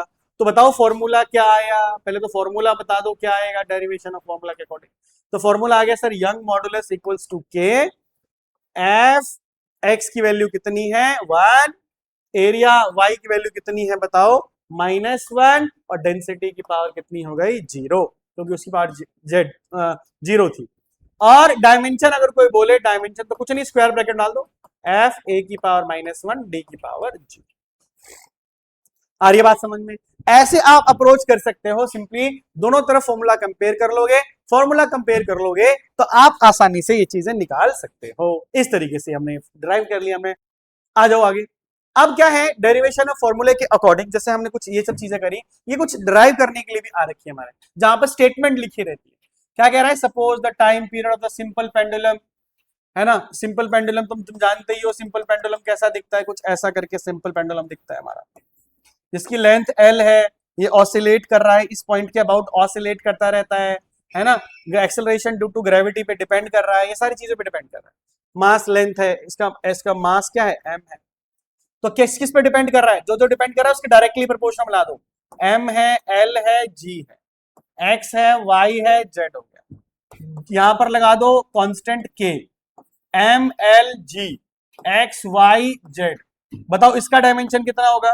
तो सर ये m0 l0 t0, क्यों t0 नहीं t1, m0 l0 t1, क्योंकि टाइम ही तो है, बाकी तो कोई चीज है नहीं, तो हमारे पास m0 l0 t आ गया। कांस्टेंट का तो नहीं हो सकता, इसका कितना हो जाएगा m की पावर x, लेंथ है, लेंथ की पावर कितनी y। ये एक्सेलरेशन ड्यू टू ग्रेविटी है, acceleration due to gravity, acceleration L T -2 और पावर जेड। अगर तुम देखो, अगर कंपेयर करके दिखाऊं मैं यहाँ पर, तो कैसे कंपेयर करोगे बताओ। तो यहाँ m की पावर 0, यहाँ m की पावर कितनी आ रही है, सिर्फ x आ रही है। देखो इससे इसको हटा दो, x की वैल्यू कितनी आ गई 0, x की वैल्यू कितनी आ गई 0। लेंथ में आ जाओ तो लेंथ की पावर 0, और यहाँ पर लेंथ की पावर y प्लस जेड, यहाँ y है यहाँ z है, तो यानी y plus Z equal to 0 आ गया। ऐसे ही अगर मैं टाइम के लिए निकालू यहाँ पर, तो टाइम की वैल्यू कितनी है, इधर लेफ्ट साइड पे 1 है, और इधर टाइम की वैल्यू कितनी है सर, -2z है, काट दो इसको। तो -2z इक्वल टू कितना आ गया 1, यानी z की वैल्यू कितनी आ गई -1/2। तो यहां रख देता हूं मैं y -1/2 इक्वल टू 0, यानी y की वैल्यू जो आ गई वो आ गई 1/2। तो फॉर्मूला क्या आ गया, t equals to k, m की पावर अब x थी तो 0 हो जाएगी, l लेंथ की पावर y थी तो y हाफ हो गया, और g की पावर z थी तो माइनस का हाफ हो गया। तुम्हें पता है क्या बच्चों एक चीज, अगर किसी की वैल्यू, किसी की पावर 0 होती है तो उसकी वैल्यू 1 होती है, और किसी की पावर हाफ होती है तो उसकी वैल्यू रूट में आती है। तो ये 1 हो गया, ये रूट में l हो गया, ये माइनस तो नीचे आके रूट में हो गया। तो इकट्ठा में लिखना चाहूं तो कैसे लिखूंगा, k/l/g। जहां पर तुम्हें बता देता हूं मैं, कांस्टेंट हमें ना पेपर में दिया जाता है, k की वैल्यू यहां पर 2 पाई होती है, इसलिए फॉर्मूला आ जाता है 2 पाई √l/g। बहुत इंपॉर्टेंट डेरिवेशन है, बहुत इंपॉर्टेंट डेरिवेशन है, एग्जाम में आती रहती है। समझ में आई बात ये चीज। तो ये इस तरीके से टाइम पीरियड निकाल सकते हो कंपेयर करके, है ना, डायमेंशनल मेथड के जरिए। एक और देखो, एक और अच्छा से देख लो। कह रहा है वेलोसिटी v है वाटर की वेव की, डिपेंड करती है किसके ऊपर, वेवलेंथ के ऊपर, डेंसिटी रो के ऊपर, acceleration due to gravity g के ऊपर, और हमें फॉर्मूला निकाल के दिखाना है वेलोसिटी का, तो कोई दिक्कत नहीं। Velocity equal to k, lambda की पावर x, डेंसिटी की पावर y, और एक्सेलरेशन ड्यू टू ग्रेविटी की पावर z। जिस चीज पे डिपेंड कर रहा है वो लिख दो। वेलोसिटी का डायमेंशन क्या होगा, तो m0 lt -1, कांस्टेंट तो कांस्टेंट ही रहेगा। ये लैम्डा है भाई, लेंथ, लेंथ ही तो होती है, लेंथ की power x, density mass upon volume, यानी कि ml-3 की power y, acceleration due to gravity, acceleration lt-2 की पावर z। यानी कि यहां हो गया m की पावर 0 lt-1, इधर आ जाओ, m की वैल्यू क्या आएगी सर, यहां पर देखो यही है बस, m की पावर y आ गई, और तो m यहां भी नहीं है, यहां भी नहीं है, तो m यहीं आएगा।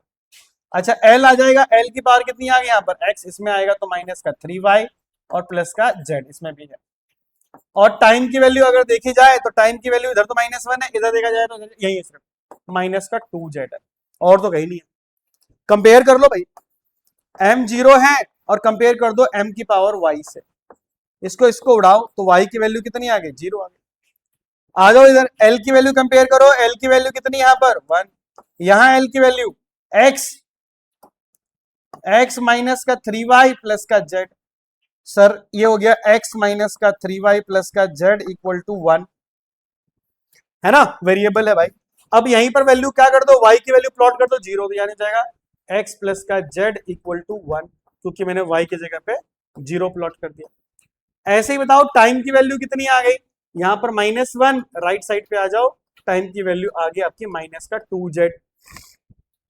तो यार ये हटाओ यहाँ से, माइनस माइनस में हटाओ, तो 2z इक्वल टू 1 और z इक्वल टू आ गया 1/2। अगर मैं यहाँ पर z की वैल्यू प्लॉट कर दूं इस जगह पे, तो x प्लस का 1/2 equal to 1, x equal to 1 minus का हाफ, तो x इक्वल टू आ गया हाफ। तो बोलो फॉर्मूला क्या आया सर? आया v equal to k lambda. x की वैल्यू कितनी? x की वैल्यू 1/2, बिल्कुल सही। अच्छा उसके बाद बताओ, रो है डेंसिटी, डेंसिटी बार y, y की वैल्यू कितनी? 0। फिर एक्सेलरेशन ड्यू टू ग्रेविटी, इसकी वैल्यू कितनी सर? ये भी हाफ आ गई, यानी v इक्वल टू कितना आ गया? k under root lambda under root g, इसकी वैल्यू तो 1 हो गई, तो v इक्वल टू आ गया k under root lambda into g। This is our formula. समझ रहे हो ना? डायमेंशन आ गया तो खेल है, जिस बच्चे को थोड़ा डायमेंशन आ गया उसके लिए खेल है, वो खेलना शुरू कर देगा। प्योर मैथ से लेफ्ट साइड देखा, राइट हैंड साइड देखा, आराम से काम करना शुरू होगा। ज्यादा से ज्यादा क्वेश्चन कर लेते हैं तो दिमाग आपका धीरे धीरे वैसे भी ओपन हो जाता है, इसीलिए मैंने ज्यादा से ज्यादा सवाल लेकर आया हूं। फिर देखो एक सवाल है, कह रहा है कि फोर्स F है, वेलोसिटी v है, टाइम t है, फंडामेंटल यूनिट है, डायमेंशन निकालो मोमेंटम का एंड एनर्जी का। मोमेंटम का मैं निकाल दे रहा हूं, एनर्जी का तुम्हारे लिए होमवर्क रहेगा, तुम खुद निकालना। कैसे करेंगे? अभी फिर वही काम करना है, मोमेंटम का निकालना है तो मोमेंटम p से दिखाते हैं, इक्वल टू k, फोर्स लिख दो F, वेलोसिटी v, टाइम कितना, इसकी पावर क्या लगा दो x, इसकी पावर y, इसकी पावर क्या लगा दो z। यहां पर क्या करोगे, ये जो p लिखा हुआ है डायमेंशन मोमेंटम है, तो क्या होता है? Mass into velocity, mass into velocity, तो mlt -1, कांस्टेंट का कुछ नहीं होता। फोर्स का क्या हो गया? mlt -2 पावर x, वेलोसिटी का lt -1 y, और t की पावर तो यहां पर z। सही बात है यार। ये बताओ जरा, m की वैल्यू इधर कितनी आ जाएगी? 1 आ जाएगी, और इधर m कितना आएगा बताओ इस साइड में? तो मेरे को लगता है m तो यार एक ही जगह और कहीं m है भी नहीं, काट दो इसको। x की वैल्यू 1, अब यहां से l की वैल्यू कितनी है बताओ? यहां तो 1 है, इधर l की वैल्यू कितनी है बताओ? तो सर यहाँ पर x है, ये x है, यहां देखो तो प्लस का y है, यानी कि अगर देखा जाए तो x plus Y equal to 1 आ गया, और x तुम्हें पहले से ही पता है, तो 1 प्लस का y इक्वल टू 1, यानी y की वैल्यू कितनी आ गई? 0 आ गई। अब इधर आ जाओ राइट हैंड साइड पे, तो इधर t की पावर -1 है, इधर t की पावर कितनी है बताओ?